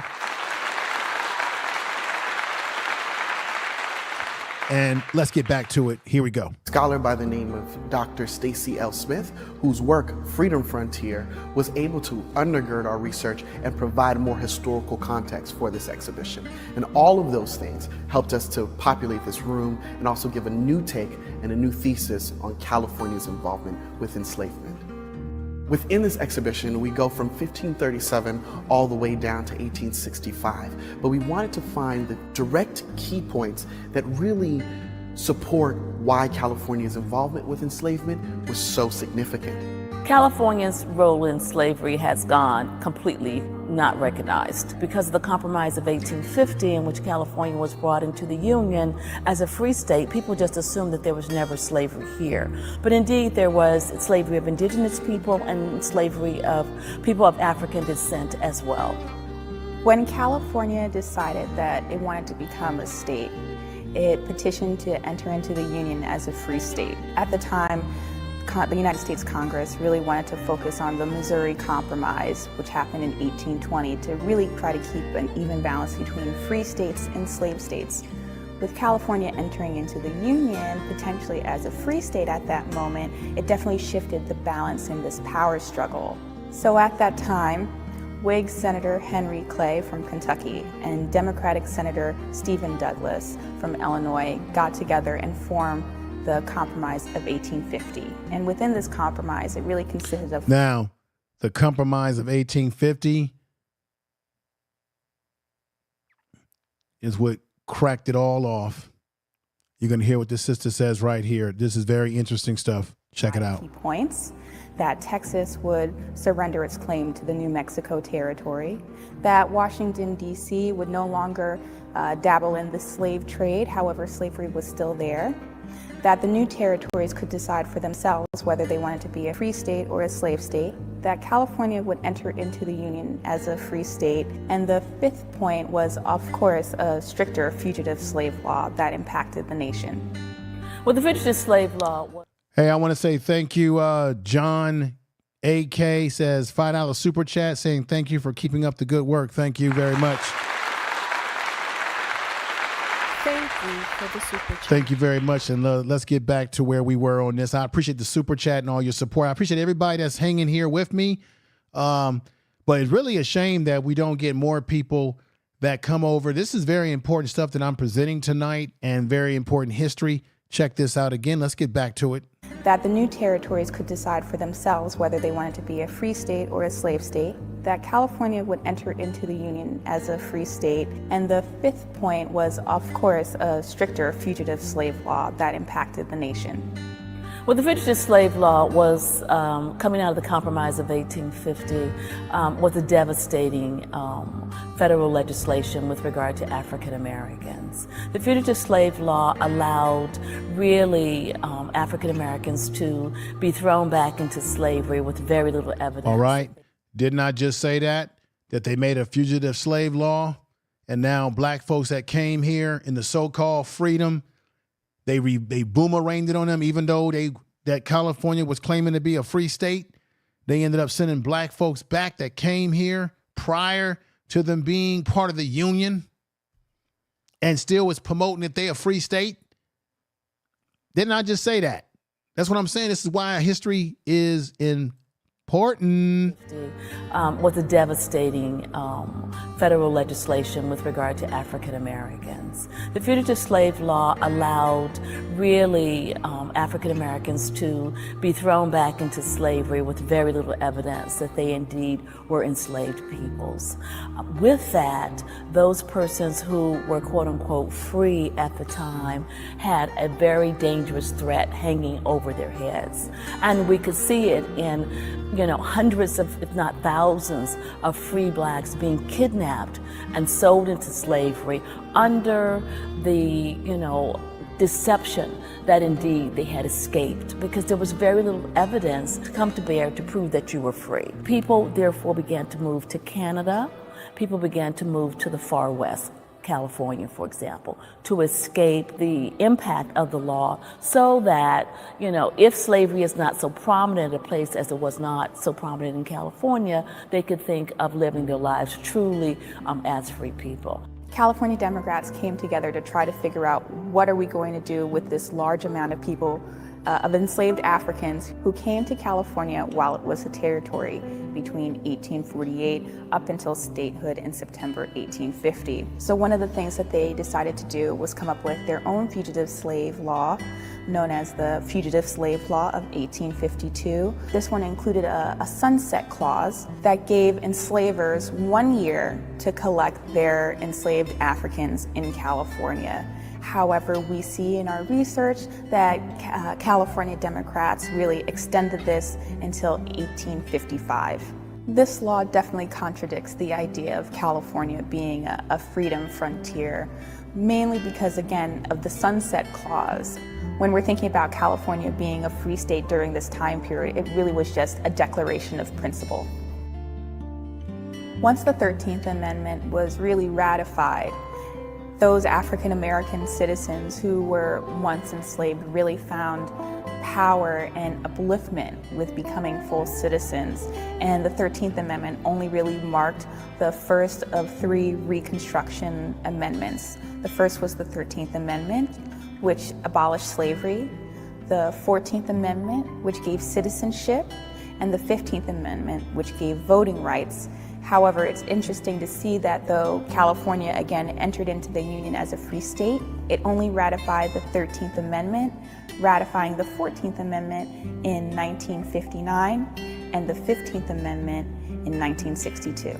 With California not ratifying the 14th and 15th Amendment until the 1960s, it really meant that minorities did not receive full citizenship and those types of benefits that come. Did you hear that? Do you hear what she's saying? That even in California, they didn't ratify, I think she said, the 14th Amendment in California. So even black people in California were impacted and not really seen as complete citizens. If I'm hearing the sister correct, let's bring that right back. 15th Amendment in 1962. With California not ratifying the 14th and 15th Amendment. So California did not ratify the 14th and 15th Amendment all the way going into 1962, which meant that black people were in a limbo of citizenship. How many of y'all knew this? If you didn't know this, put 7s in the chat room if you didn't know that little piece of history as it relates to California. You see? And then people are running around talking about what is California doing, having a reparations program. No, black people, nothing happened in California. California was a free state. How many of y'all knew that up to 1962, California hadn't ratified the 15th and 14th Amendment, and black people were in this limbo of whether of citizenship? Can you believe that? If that's what if I heard the sister correct.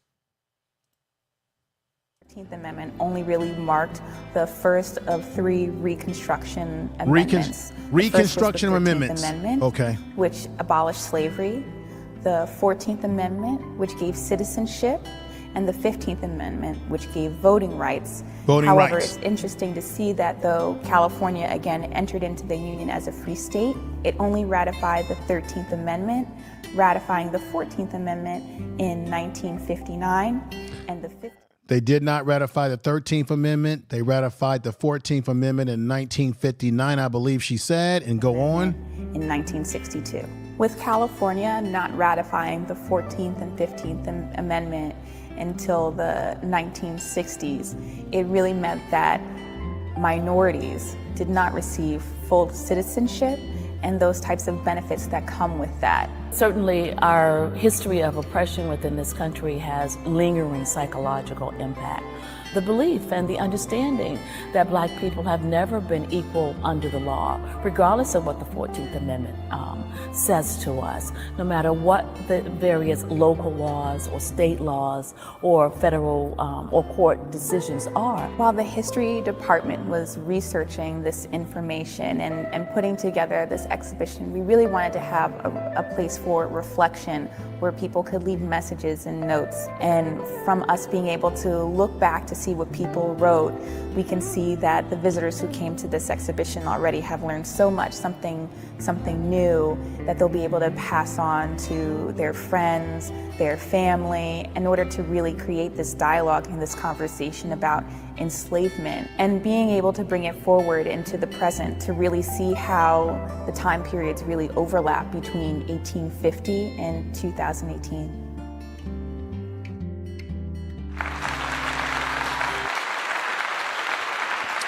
That exhibit is at the African American Museum. I believe that museum may be, if I'm not mistaken, that museum may be located in Los Angeles area, y'all.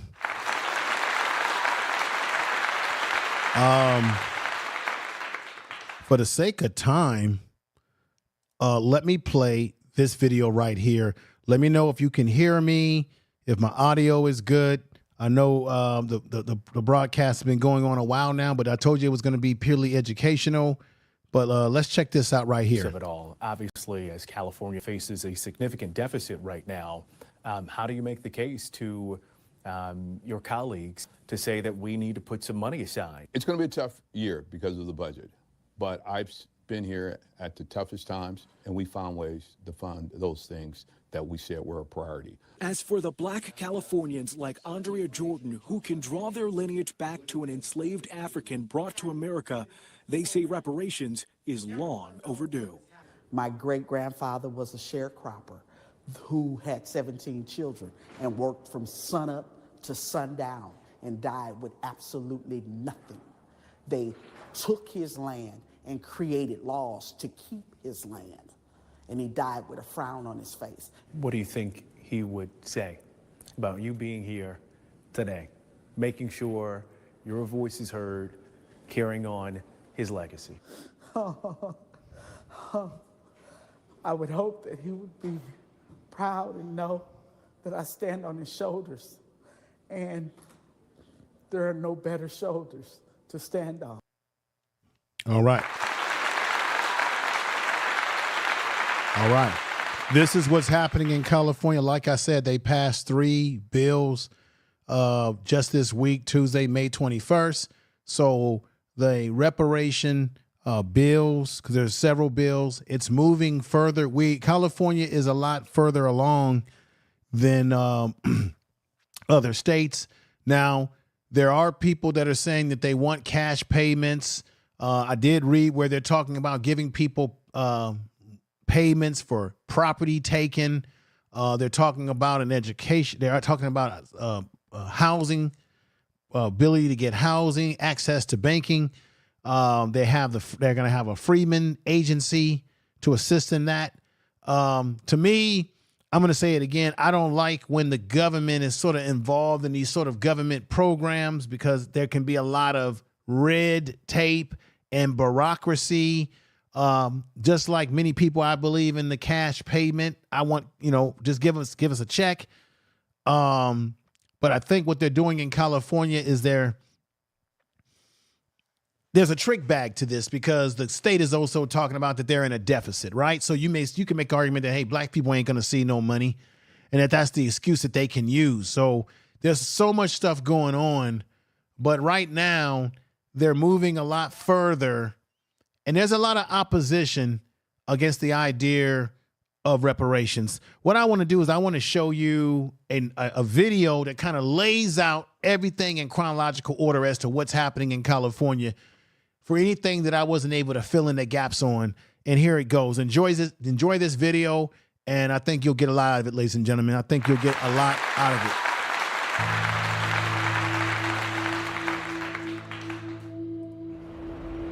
I will begin calling the roll with the chair. Present. Chair Moore is present. Vice Chair Brown. Present. Welcome, members of the public, to the California Reparations Task Force last hearing before we sunset. Let me say what's up to Brother Yalpo is in the house.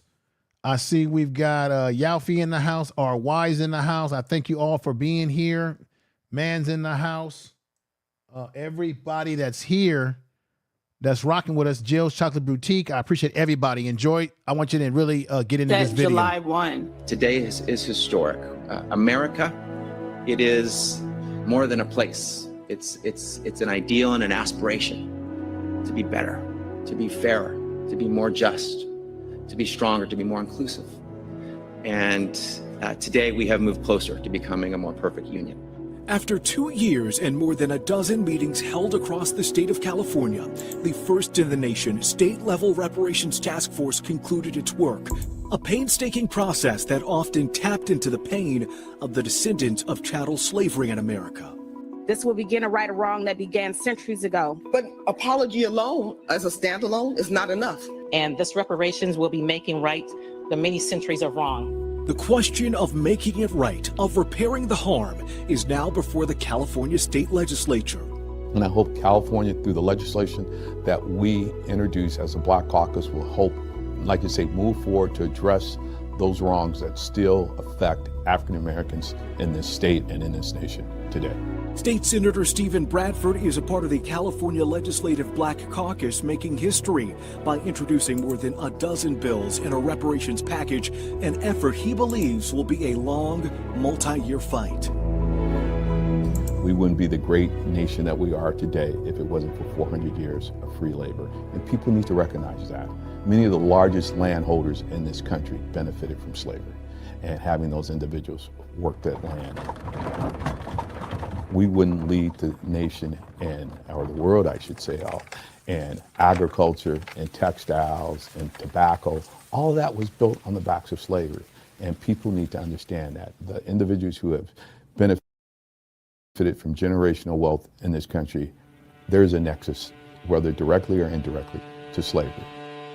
I stand here representing the nameless, the faceless, people you will never meet, whose lives were impacted by the work of this task force. I stand here representing generations of Black cooks, criers, weathers, Rogers, Skurlocks, who were enslaved and never paid, who were overworked, beaten, raped, stolen from, lied to, who never got the promise of 40 acres and a mule, who never received equal pay, equal treatment, and did not benefit from affirmative action or the promises of America, liberty and justice for all. The world is getting ready to hear us right now. Answer my question. What do we want? When? What do we... I'm 78 years old. I don't want to wait 2 or 3 years, and so we need to get paid now. We need to be repaired, restored, and repaid for all the pain and suffering that we have endured. That work was made possible by California Assembly Bill 3121.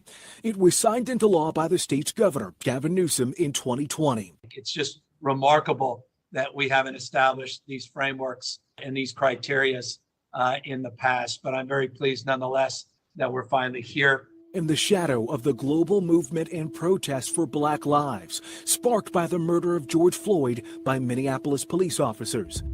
That bill formed a 9-member state reparations task force. What the bill AB 3121 set in motion was not only studying slavery, but what it noted as slavery's lingering effects. Slavery was a policy. It was an economic policy, it was a development policy. And what we do know is that from that time till now, there have been many policies that have been taken up and put in place that have similarly impacted the experience of African Americans in this country, in the state of California.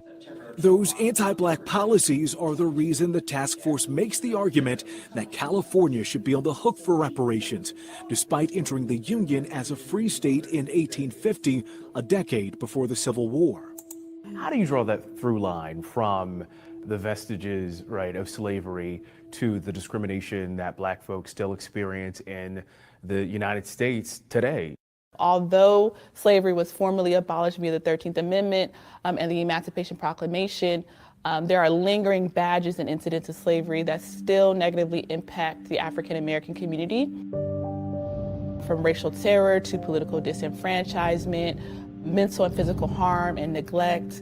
It's impossible to identify every single harm or atrocity against the African American community, but the task force does our best to describe the 12 major areas of systemic discrimination. These are outlined in the California Task Force's 1,100-page final report.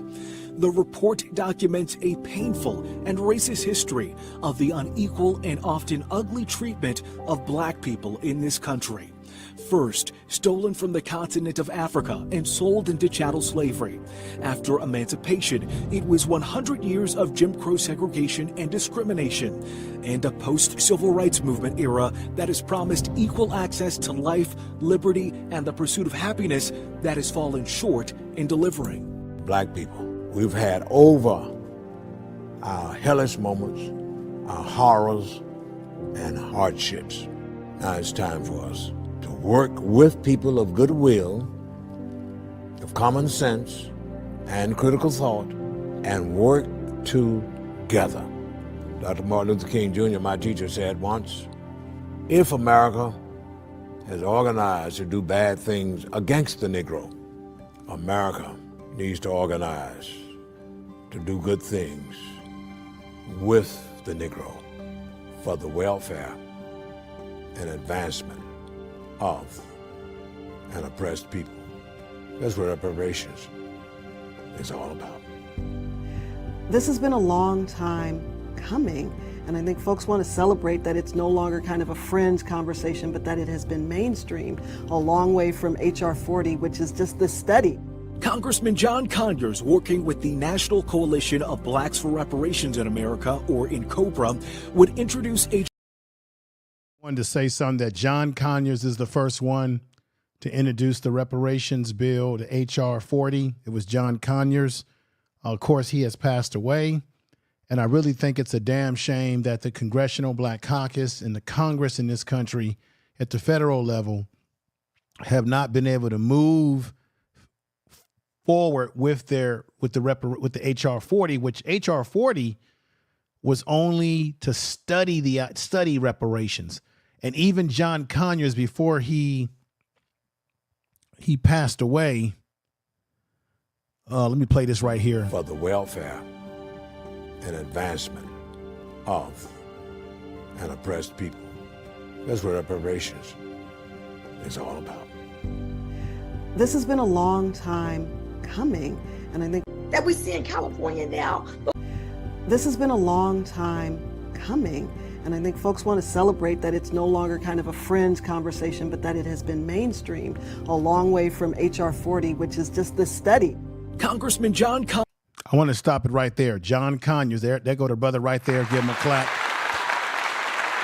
As I said before, this is what happened to John Conyers that a lot of people don't realize. John Conyers said that he was trying to get the reparation, the H.R. 40. He was trying to get it moved forward, and he couldn't because the damn the racists, the no good ass politicians in Washington D.C.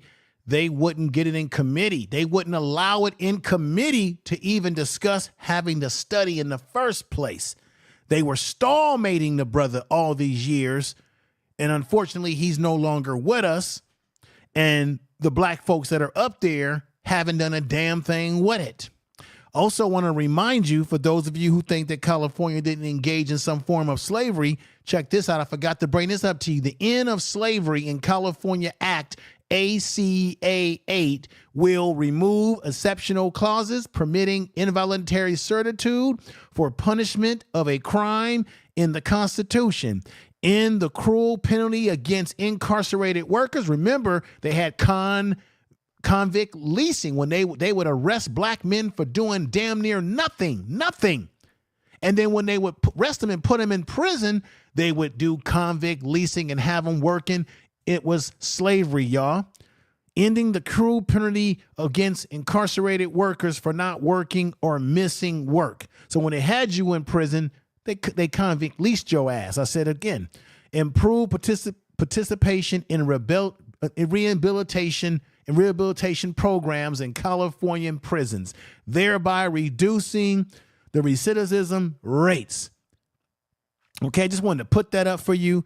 Let's get back to the video. And I told you about John Conyers and the whole thing around the H.R. 40 to study reparations at the federal level. They have done nothing at the federal level up to date. Working with the National Coalition of Blacks for Reparations in America, or NCOBRA, would introduce H.R. 40 Thank you for being in the here, U.S. everybody. House of Representatives for the first time in 1989. So all the momentum that we see in California now, though some might say it just started a couple of years ago, it did not.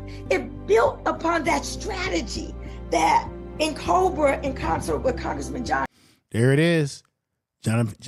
Congressman John Conyers Initiated back in those early days. The push for repair in the form of reparations is as old as the harm, America's original sin of slavery. In January of 1865, formerly enslaved African Americans were promised 40 acres and a mule by General Sherman in Special Field Order 15 as the Civil War winded down. Union troops confiscated land from South Carolina to Florida from former slave owners in the Confederacy to turn over to freed black people. That promise fell to pieces with the assassination of President Abraham Lincoln. His successor, President Andrew Jackson, signed an order to return the land back to its white owners. The push for repair would not end there.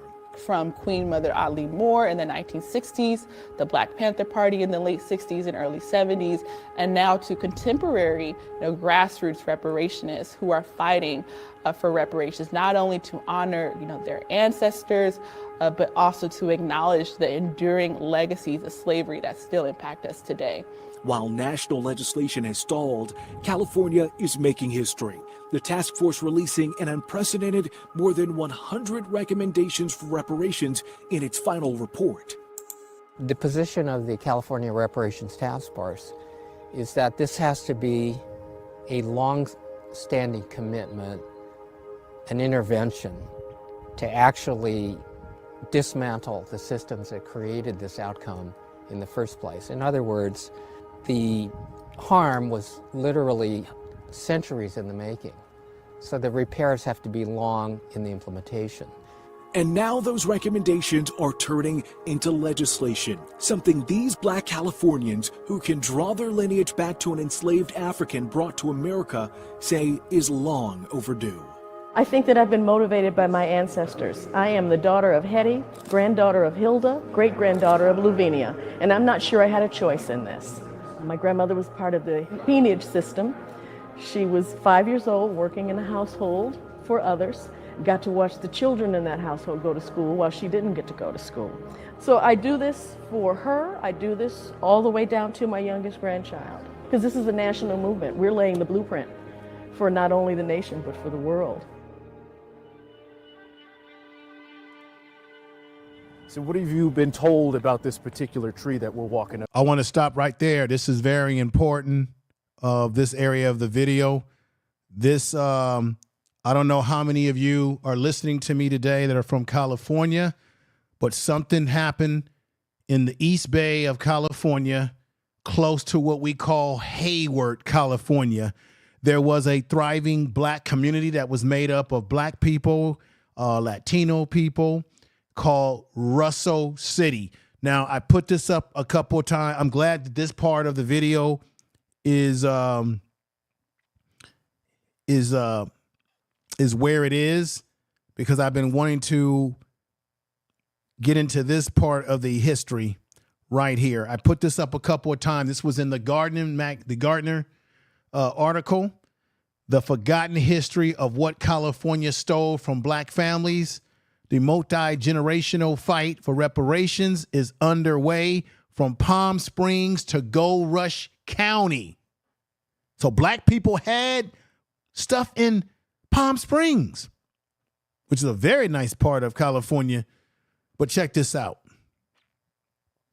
I want to put this up here. There was a willow tree in Hayward, California, that Johnson takes his mother to every year on her birthday. Johnson, great-grandfather, planted the tree decades ago on his Sperling Farm property in Russell City. Russell City was a little town or a little city within what we call Hayward, California today. And the people in Hayward, they blighted the community. They took it, they stole it. And the family had a house on it. They planted a tree that is still out there to this day. You're going to see that on this video. Johnson's great-grandmother planted the tree decades ago on his sprawling farm property in Russell City, an unincorporated part of Alameda County in the San Francisco Bay Area that used to be predominantly Black and Latino. Today, the tree is all that's left of Johnson's family's land, which is in the 1960s, was seized, razed, and turned into an industrial park. It was a major loss for us, the Johnson family said. It was a lot of hurt and pain. Let me put this up right here. The stories like Johnson, countless other Black families who have been victims of racism, discrimination, discriminatory policies are rarely told as part of California's history. But after Reparations Task Force undertook the unprecedented effort to consider the readiness for Black residents, stories like hers are finally being heard as more complicated pictures of California's past comes to light. It is one that, despite California's founding in 1850 as a free state, we know that to be a lie. Tell the truth. It has been marked by,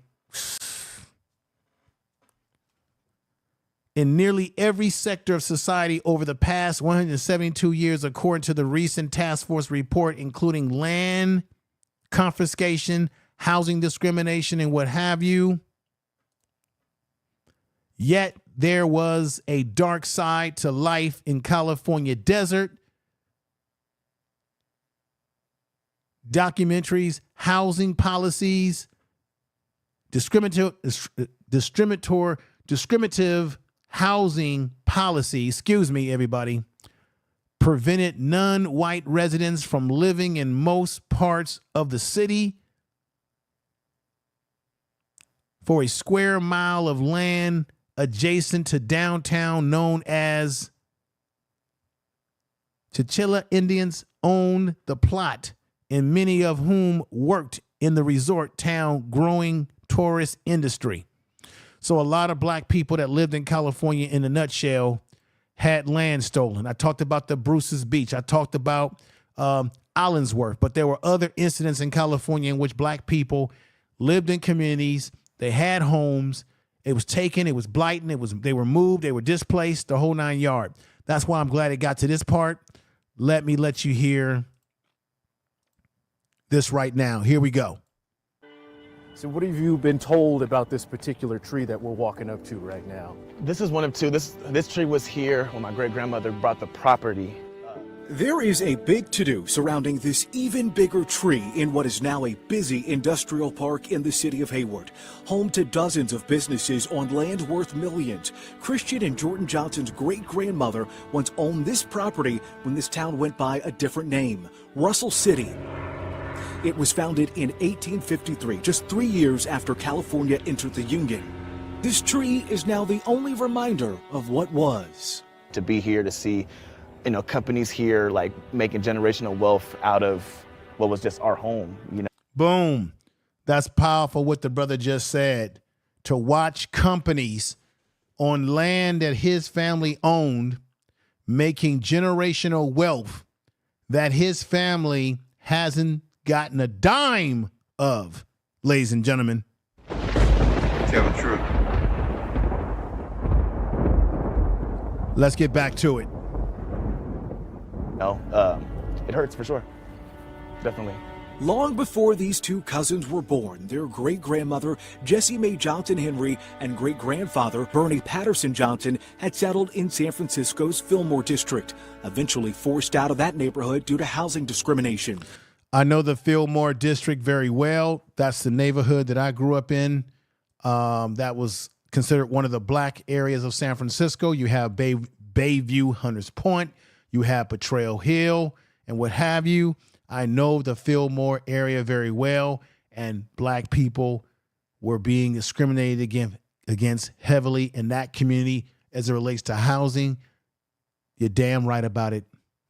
I lived in that community.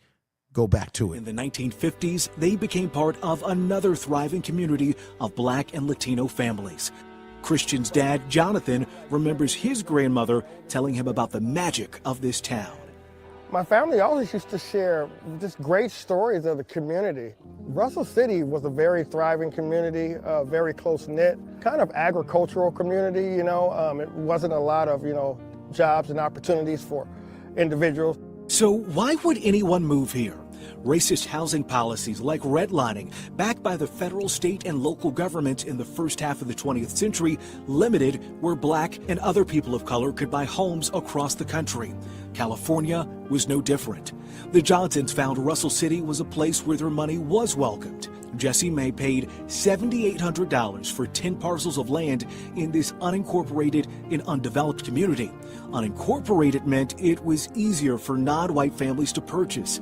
It also meant there was no electricity, no water, or sewage, but it was full of love.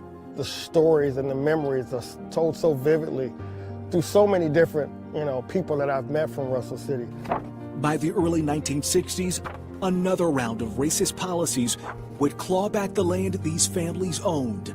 The Johnsons would be forced out a second time. The city of Hayward deemed Russell City blighted and used a policy known as eminent domain to force out the Johnsons and other families, 1,400 people in total. Urban renewal came from specifically federal policies in the mid-20th century. As it related to California and specifically in the East Bay, what that meant was there were areas that were determined to be blighted. What that means is, the government can come in and just kind of take over and take away. The assumption is you just have to find another place to go. The Johnsons and many other families protested the city's order to vacate their home. Those that resisted had their homes burned to the ground in fires. But ultimately, they were evicted and moved east to Tracy. The mass expulsion of families was completed in 1966, according to city records, 2 years before the landmark Fair Housing Act was signed into law by President Johnson, which made housing discrimination on the basis of race illegal. The Johnsons are said to have received a check for just $2,200, the equivalent. Boom, let's stop it right there, ladies and gentlemen. Did you hear that? They got a check for $2,200. That's pennies, that's nothing. And the son, the grandson, the great-grandson said that it's amazing to see all these companies on that land making generational wealth, and his family's not getting a dime of any of the money that these companies are making on land that was taken from his family. And they get a measly $2,200. You got to be kidding me. Let's get back. Of $20,000 in today's money for the land worth millions. They were offered, like you said, pennies on the dollar for acreage. Right. That we're looking at right now, And as I drove down here, I started feeling a real sense of pride, but yet anger as well, because that impacted not only, my mom and my dad, but, future generations. My son, my nephews, my nieces, things like that. That pain is real. For that pain, the Johnson family is now seeking repair. They are a part of a collective of families now asking the state to return the land back to the people it was taken from. My family declared that this was sacred land, and I was going to do everything I could to get it back. Boom. That's one of the members of the Bruce family that was trying to get it back, and they did get it back. But as I told you before, the trick bag that California played, this is today's time. This just happened a few years ago. The trick bag is that when they got the land back, they did get $20 million from the state of California. But when they got it, they couldn't do anything with the land, and ultimately ended up putting it back in the hands of the state because there was nothing that they could do to gain more revenue off the land because of all the zoning laws and it was a big trick bag that was played on them by the state of California and Governor Newsom. But it's also something that can happen to black people when you don't have what we call generational wealth. Let's just be honest.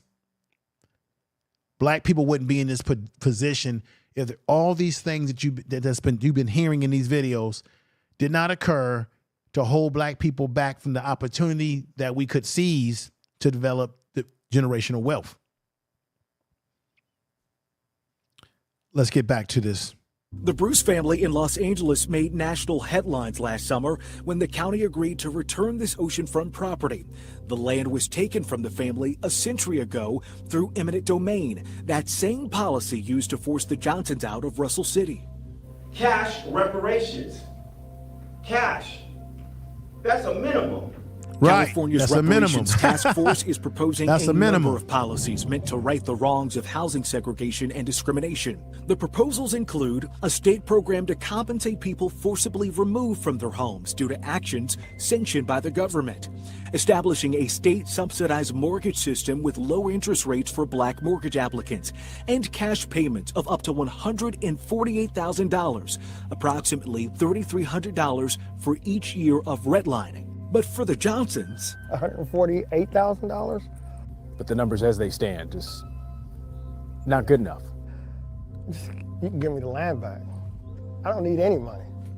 The land will suffice. I like what he said. That's the key right there. The brother, now he is the father of the great grandson of his ancestor who owned the land in Russell City, where they were standing by the tree that their I think the great-great-grandmother planted those many years ago, back in 1852, just 2 years, I think it was 1852 or 53, just 2 years or 3 years after California became part of the Union from a territory to a state.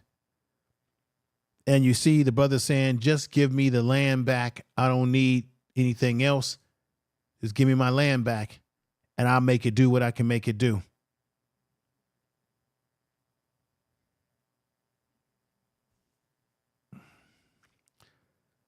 Let's get back to this.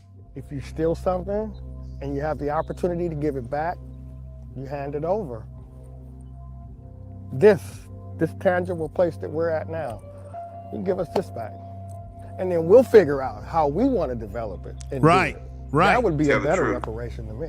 Right. There's hope within the Johnson family that the state will make better efforts to repair the injury done to them than the city of Hayward. The city, in 2021, issued a long overdue apology for racial discrimination and the mass displacement of Russell City residents. They were talking about putting a plaque here, basically letting them know, like, we're sorry for what we're doing. We're going to acknowledge it, but we're not going to do anything about it. You see, that's the tree right there that their great-grandmother planted. Look how big the trees are, or how big that tree is. You hear what the brothers are saying? They wanted to just put a plaque and say, we're sorry. Here we go with that reconciliation BS. And let's put up plaques. Let's put up symbols. Black people, we don't need symbols right now. We need the reparation checks to be cut. We don't want symbols. We don't want apologies. We don't want a big old a podium where you can get up and say, we're so sorry. No, just give us what we do and we go about our way. Simple as that. We don't need plaques and all that, because the plaques don't heal the family financially or their ancestors. It doesn't heal them. It doesn't make them whole. That just ain't enough. If reparations comes around to us, we'll be the beneficiaries, but we're trying to actually just do more so for That's the tree right there, y'all. To keep this family That's the tree rooted right there. in this place they once called home.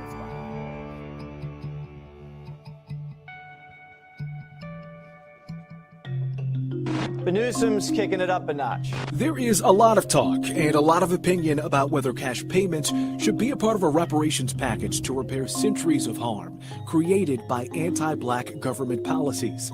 He wants to launch the most expensive reparations plan in American history.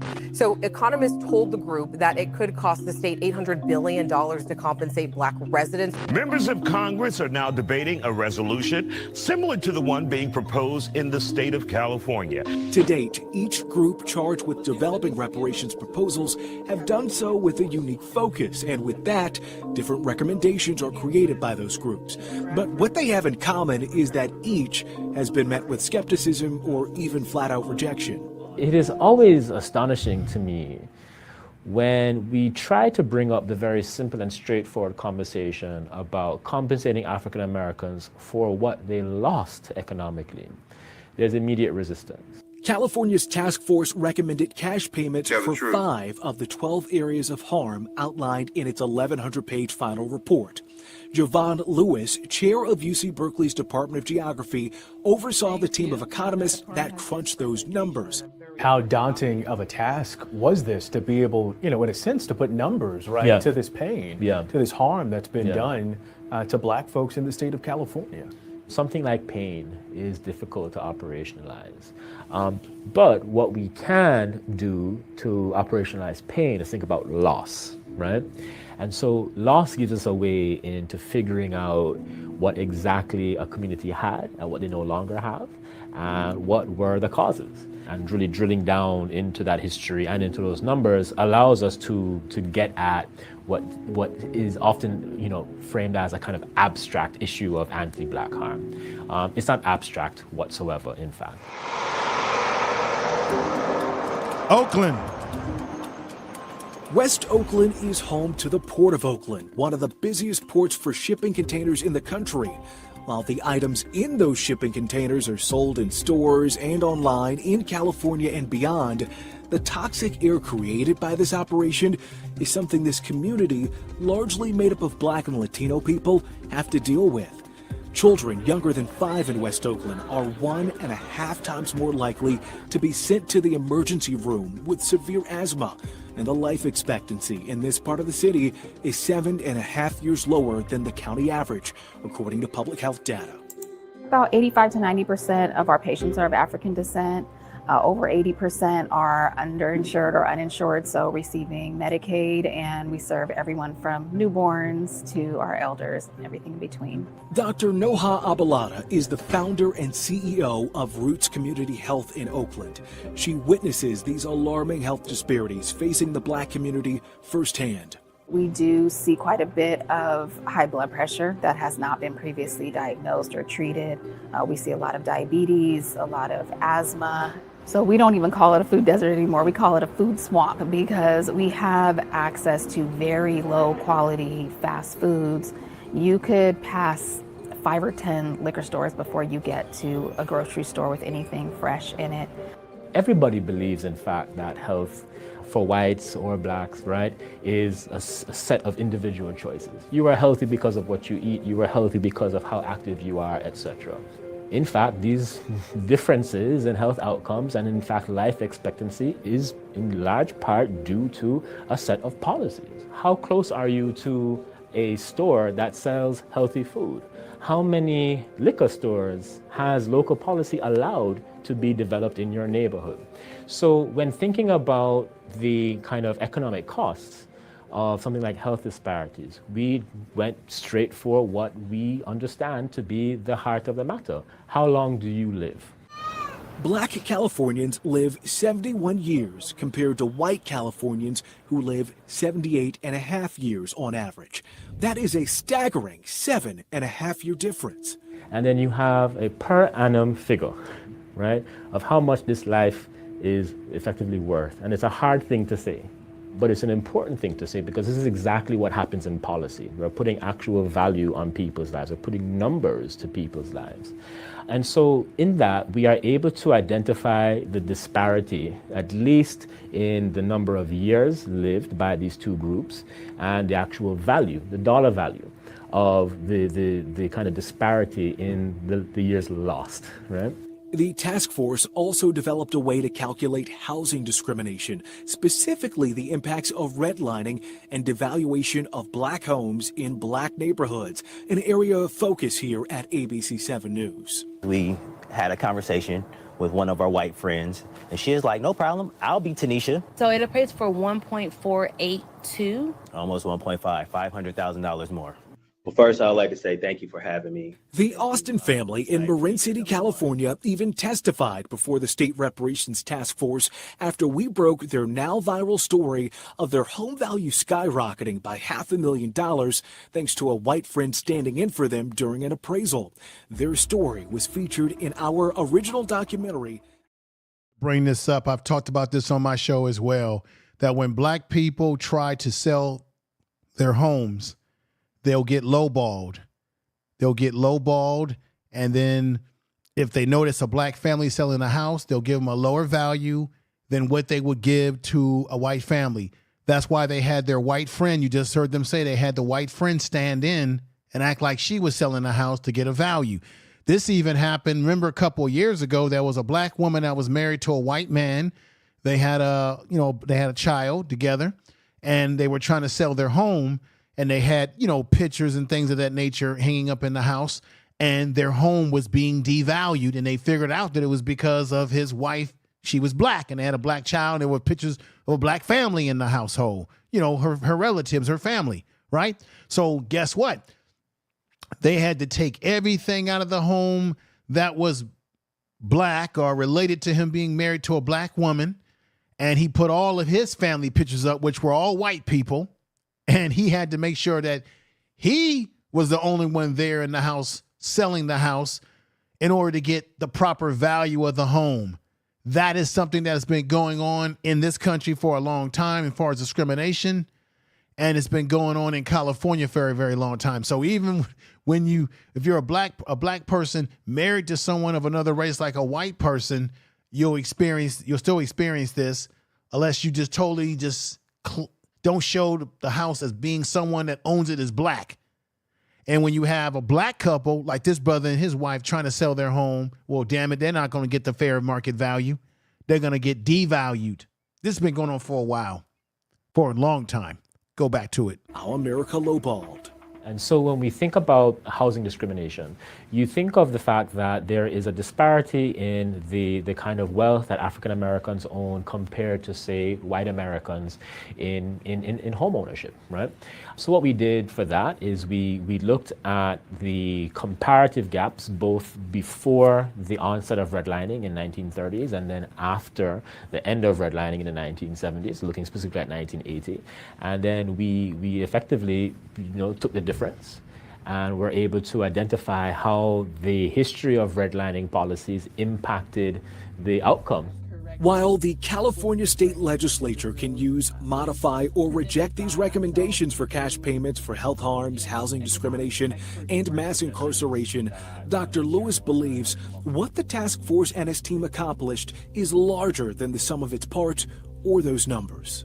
We showed that actually meaningful progress can be made and in fact should be made at the state level. And I think that what this means is that we have effectively produced a model for something that is really doable. In California, we've been able to tell the story that anti-black racism historically was not just a Southern problem or phenomenon, but it took place all across this country and even in states that entered the Union as so-called free states. All right. Let me do this real quick before I get to another clip. We're getting close to conclusion, everybody. I hope everybody's doing fine in there. Make sure you share this video in your social media, very much so, because I think more people need to see this video to have a better understanding of what's going on in California, and also get away from this mythology that because California deemed itself a free state, that there wasn't a slave philosophy that was happening or slavery that was happening here. Oh, it was happening. And there's so many things so many parts of history that we still don't know. But one of them is that get away from that type of thinking. That was all talk, but in principle, as to what they were doing, they were sanctioning it. Let me bring this up here. Remember they talked about like the opposition against reparations. Black people, I got to be honest, we got no friends. We got plenty of enemies. You've heard me say this before. Support for the categories of reparation measured by race in California. So let's go with black. So Direct cash payments, 87% of black people are down. It should be freaking higher than this, but 87% of black people in California, when this was last polled, this was a Black Policy Project at UCLA. So 87% of black people were saying we down with the direct cash payments. 97% of black people were down with non-cash monetary. Then you got non-monetary, 95%. White people, direct payments, they're at 47%. They don't want no payments being put out.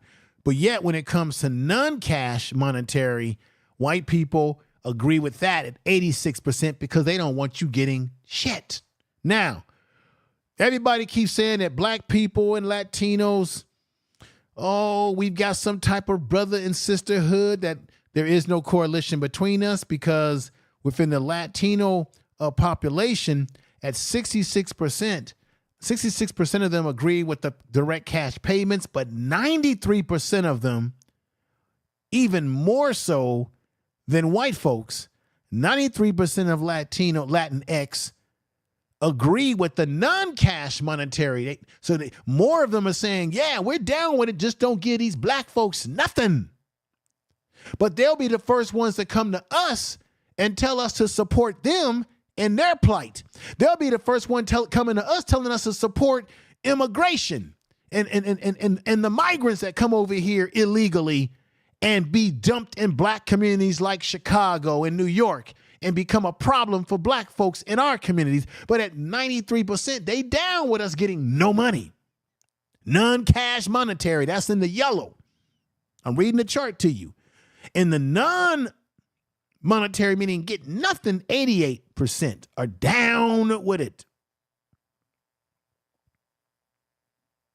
I'm really shocked that 97% of black people talking about non-cash. That bothers me, that we're high at that. That means that we got, once again, like I said, that means that we got black people within our community who are not on the same page. We're not on the same page, y'all. Now, let's keep this in mind. We got people that come here from other countries, whether it be Africa, the Caribbean, and because they got black skin, they get thrown in with us. They get piled in with us. So we gotta really be intelligent here.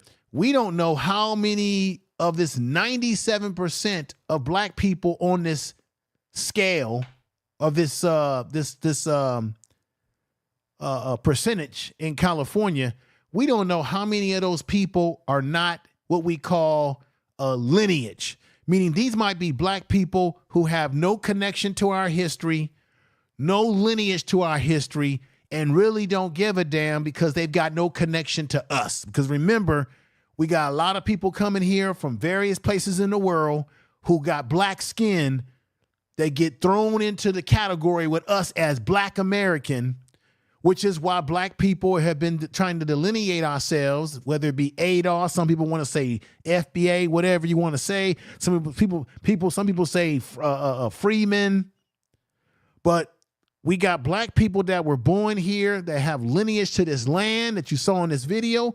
Black people that's been here for over 400 years. And then I wonder how many black people who don't come from our lineage, who don't agree with it because they're not going to get no money, because they're not in the they're not being offered it, because in California, the only way you can get reparations in California is that it has to be lineage based. It's in the laws of California. That's why it can't be for everybody who comes over here from different parts of the world. Like I said, the Caribbeans have CARICOM. They have their plight. The British, they've got their reparation. Matter of fact, the British have gave black people in the UK money. But check this out. My man Yalpo sent me an article where they've had to pay the debt back of after giving black people a reparation package in the UK. They've been making the citizens of the UK pay the taxes. That includes even black people who were the victims of. So think about it. The UK is taxing the people for trying to pay off the reparations debt that they gave to black people, which was just paid off, I believe, in 2015, if I'm not mistaken. Let me read this to you.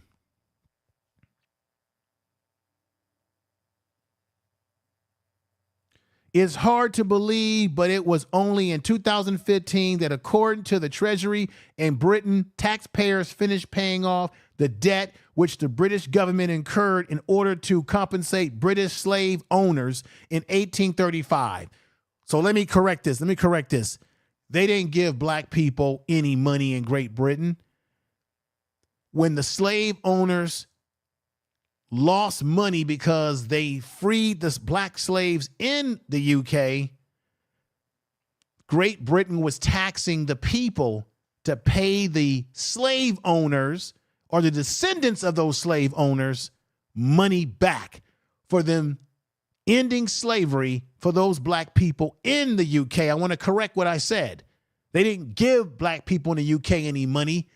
They simply had them paying in their taxes back the slave owners who lost, I guess, revenue when they ended slavery in the UK, or what we know is the UK today. And they've been paying this debt back since all the way up to 2015. The British government occurred in order to compensate British slave owners in 1835 because of the abolition of slavery, the abolishment of slavery. The abolishment meant their profiteering from human misery would gradually come to an end. Not a penny was paid to those who were enslaved in Great Britain. But the owners of black people in Great Britain who were making money off this misery, when they ended slavery in Great Britain, they made the taxpayers of Great Britain, that means white folks and black folks who probably were the victims of these slavers, they was paying them off, which means that money was going to the descendants of the slave owners in Great Britain. They were still paying the debt off all the way to 2015. Can you believe that?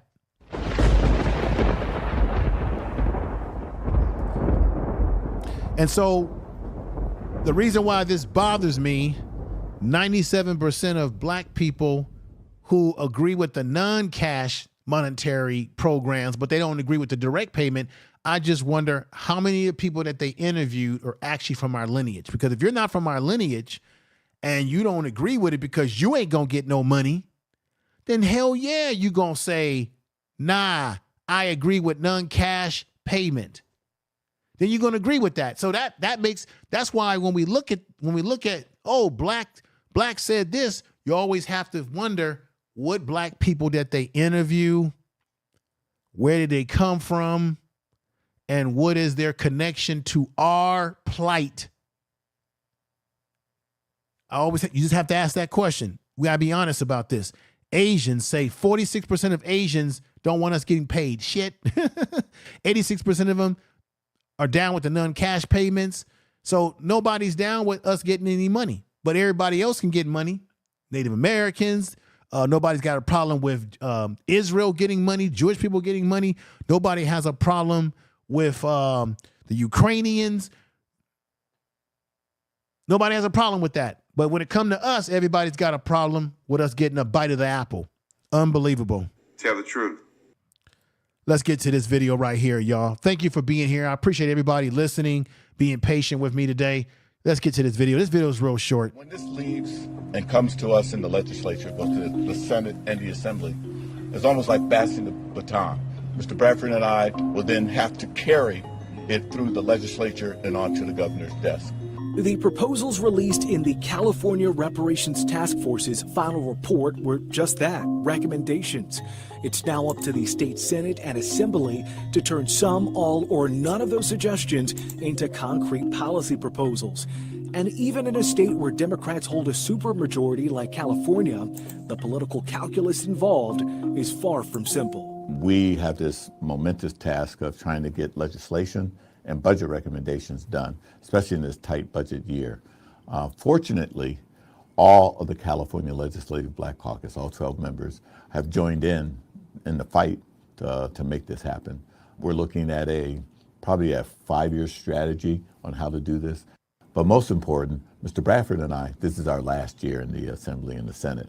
And so we want to get as much done as we can, but also to give the members that are left behind a good start. That's Mr. Bradford Do you feel right as there. though there is the political will here in Sacramento to actually see reparations come to be? I think we got work to do. I'll be real honest with you. We have to do a lot of work with our members. Let me begin also by saying what a great honor it has been to serve on this task force. Senator Stephen Bradford, on the other hand, is not convinced that his colleagues are taking this discussion around reparations seriously. Many of them haven't read it, but it's interesting. I mean, folks express support for reparations, but then when you start drilling down, it's a lot of still hemming and hawing, and I wait and see. So you have the feeling that the majority of your colleagues haven't even turned the pages on the executive summary? Not at all. And it's a damn shame. It's a large read. I understand that. I think it speaks volumes of who we are, not only as a state, but who we are as a nation. And I mean, it's still the denial. It's still many that want to say, oh, that was so long ago, get over it. But it wasn't. In 2024, Senator Bradford and Assemblymember Joan Sawyer, working with the California Legislative Black Caucus, introduced a package of more than a dozen bills to create the framework for reparations in California. If passed, the bills would tackle a number of things like create a Freedmen Affairs Agency to oversee administering reparations passed by both chambers and signed into law by the governor. Eligible recipients would have to trace their lineage to an African American enslaved in the country. Promote black home ownership by providing down payment assistance and property tax relief. Compensate families displaced by racially motivated land taking through eminent domain and other tactics, like the Johnsons in Russell City. Expand access to career technical education. Provide higher education financial aid for redline communities. Prohibit involuntary servitude for incarcerated people and restrict solitary confinement in prisons. Expand and protect access to healthy foods in under-resourced neighborhoods. And issue a formal apology by the state for human rights violations and crimes against... Look, I'm going to say it again. They don't have to get, I don't care about the damn apology. Just cut the damn check, okay? Tell the truth. That's really what we really want. Humanity on the enslaved Africans and their descendants. Let's start with that apology. Do you think that there is the political will here in the Capitol to even get an apology passed? I think there is a will. I think we have a government. This right here is the bullshit in the video. We're talking about the hell with an apology. Get the other shit done.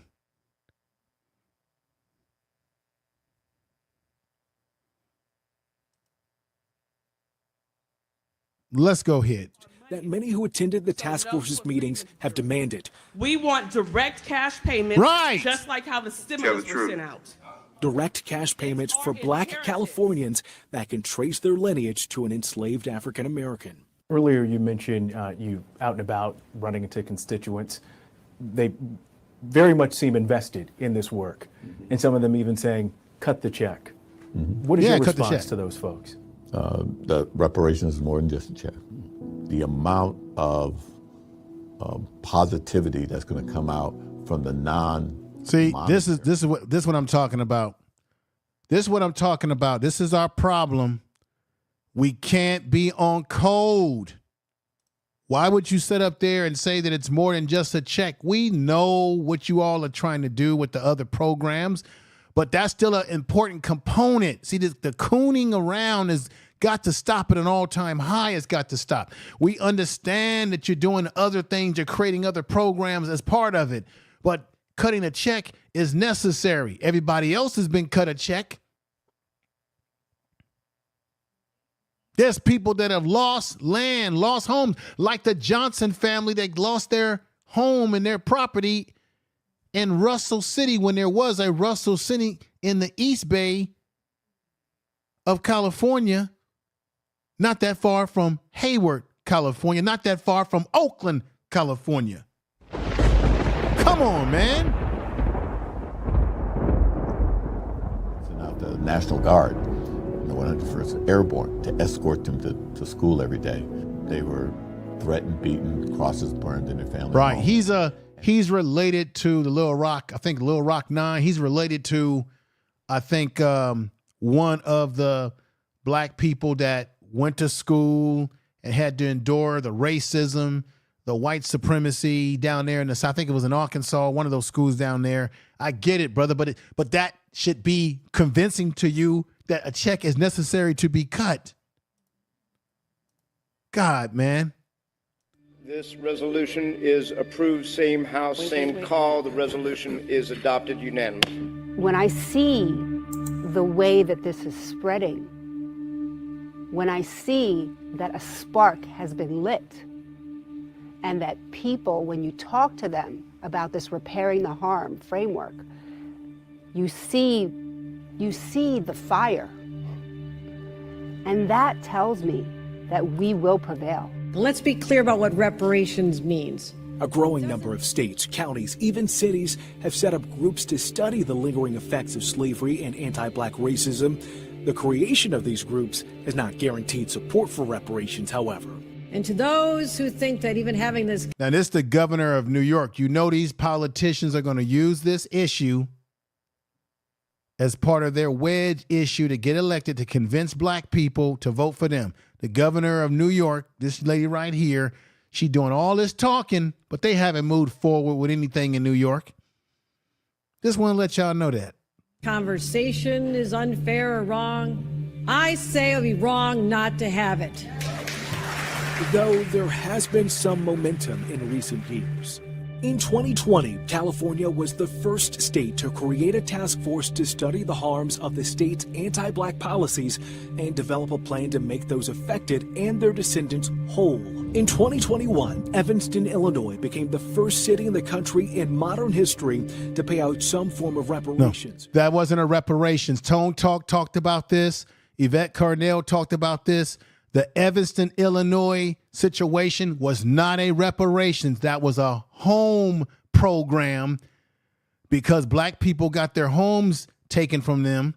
Or no, black people got their homes undervalued. So they gave them money for the market value of what homes were in the going run. So that was that was a discrimination case in which they made a particular group of black people in Illinois, Evanston, Illinois. They gave them money related to housing discrimination. That was not a true reparations bill. Because if that's the case, everybody in the state of Illinois that's black should have gotten some money for reparations. Don't be fooled by the technology that they play. I remember that. If you go back and look at the Evanston, Illinois, I did a video on that. It wasn't a true reparations program. $25,000 to eligible black residents for home repairs.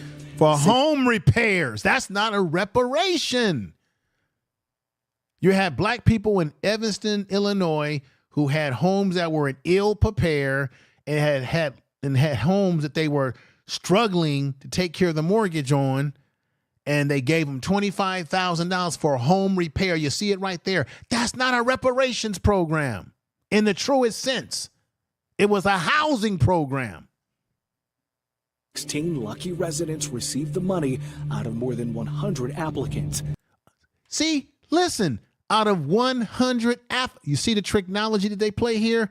Out of 100 applicants, so that means they had to fill out government paperwork, and it wasn't no guarantee that they was going to get the $25,000 because it was a government bureaucracy. They had to apply for it. That means not everybody was guaranteed to get that. It wasn't Funds were raised in part by a cannabis tax. In 2022, the city and county of San Francisco became the first major U.S. city to study the effects of anti-black racism and released an extensive plan to repair them. Right. They released a report. There was a big talk about money, and Amos Brown, he went out there and said a few things, and everybody jumped on him. I did a video about it. It was a whole mess. And San Francisco's a mess too as well. Let's get back to this. 3 other counties, Alameda in the San Francisco Bay Area, Fulton County, Georgia, and Shelby County, Tennessee, have developed task forces. Fulton County, Tennessee, Shelby County, Sherbert County, Tennessee, Fulton County, Georgia, Alameda County, that's California there. Let's continue. Nearly a dozen cities from Los Angeles, Philadelphia, Detroit, St. Paul, Minnesota. So what we have right here, St. Petersburg, Florida, studying reparations. North Carolina is involved in it. Durham, North Carolina. Let me see. I think this is Asheville, North Carolina, if I'm saying it right. Kansas City, Missouri is in on it. St. Paul's, Minnesota, Detroit, Michigan, Northern Hamptons, Rhode Island is involved. Boston, I talked about that before. Philadelphia, Pennsylvania has thrown themselves into this situation of studying reparations. Then we have Los Angeles right now. So right now it's just a study in these other states, folks. But let's go ahead and continue. Boston and Providence have done the same. In 2024, New York is poised to become the second state to form a task force to study and develop reparations. All right, so they're saying that New York has a task force. They're ready to go. Second in the state. So far, we haven't heard anything tangible about their task force. I don't even know who's on it, but I'll do some research and see how far they've gone with the New York task force, y'all. Let's continue. Black Lives Matter! The momentum for establishing committees to study reparations is largely in response to the movement for Black lives that exploded or split. The harm and to reparations, reconciliation, I'm going to move and this truth up for the with the sake of help time. of some of the other tasks. obviously, if I'm going to lift up reparations, compared with 18% of white Americans. There, this is what I wanted to get you guys, because I'm about to end the program. Support for reparations for descendants of enslaved Americans. 77% of black people are for it. Only 18% of, this is the overall, 77% of black people are for it. Only 18% of white people are for it. Let's hear some more. And roughly a third of Hispanic and Asian Americans. 39% of Hispanics or Latinos are for it. 33% of Asians are for it. Even though the Asians know about what happened to the Japanese and the Japanese got them some kind of money, more than what we ever got. Let's continue. Support reparations for the descendants of enslaved people. Looking specifically at California, the results are also split. One poll showing less than half support the work of the task force. Another showing more than 60% are in support of both cash and apology. See, of course they're going to be for the apology. Cash payments and a formal apology. Despite this mixed bag of poll results, Holder remains curious about the task. All right. So there it is, folks. I just wanted to, I had to rush that a little bit for the sake of time. There it is. I just wanted to present this to you today. This is what's happening in California. You've been up, you're now up to date. There's 3 bills that were dropped. I went over those bills earlier, or Senate bills. I went over that earlier in this video that were passed going forward. So right now, in general, California is ahead of every state as it relates to the reparations the idea of reparations. Let me just say that. Right now, once again, are they going to give us cash? I want to tell you right now, they want it.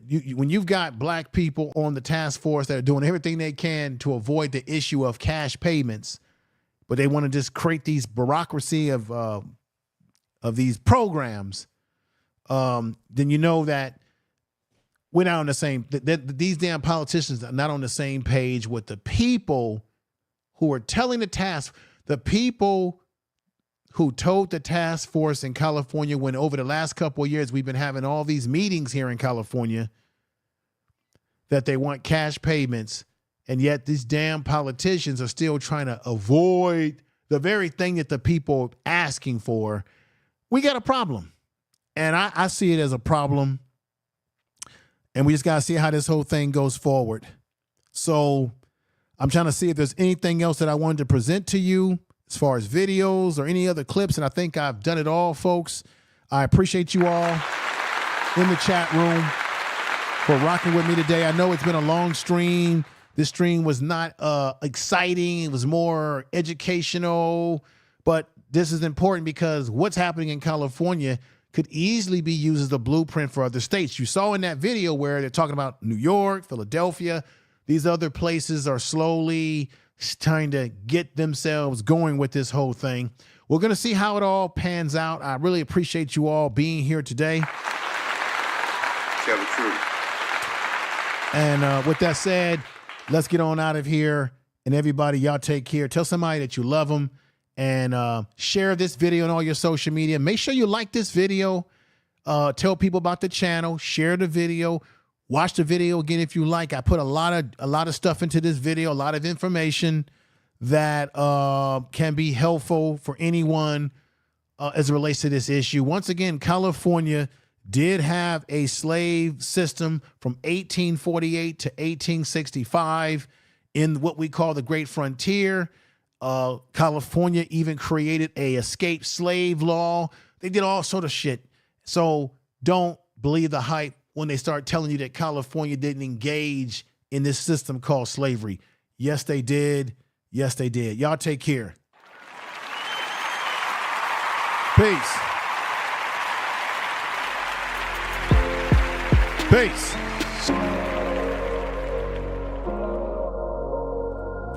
Y'all take care, y'all. Tell the truth.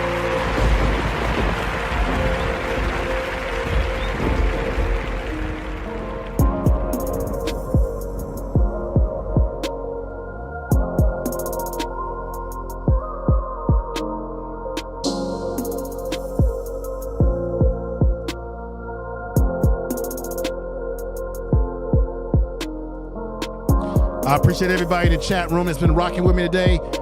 Oh, Reliable, thank you. Alicia, thank you for being here. I see you. Jackie, thank you for hanging out with us. Yaupo, thank you for some of the information that you provided for the show today. Brother Yaupo, everybody say what's up to him in the chat room. Jonathan Kidd, another CG, I see you in there. Thank you. Mike B, thank you for rocking with us. Yalfie, Jill's Chocolate Boutique, thank you all for rocking with me today. I appreciate it. We really do.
Peace. Thank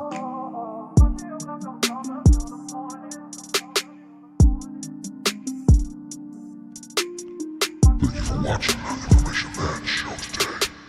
Much respect to everyone. Peace.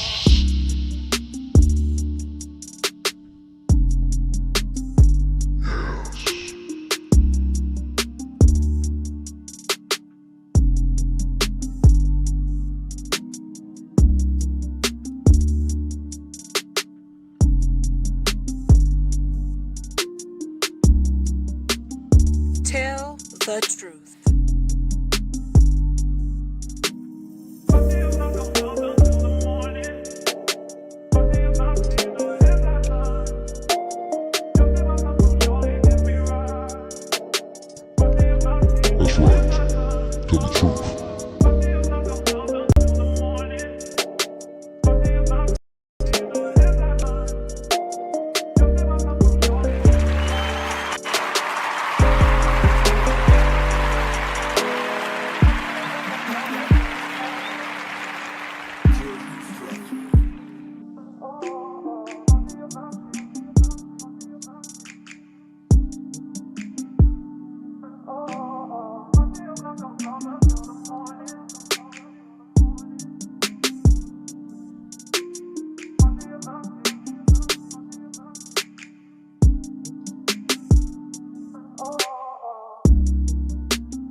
tell the truth.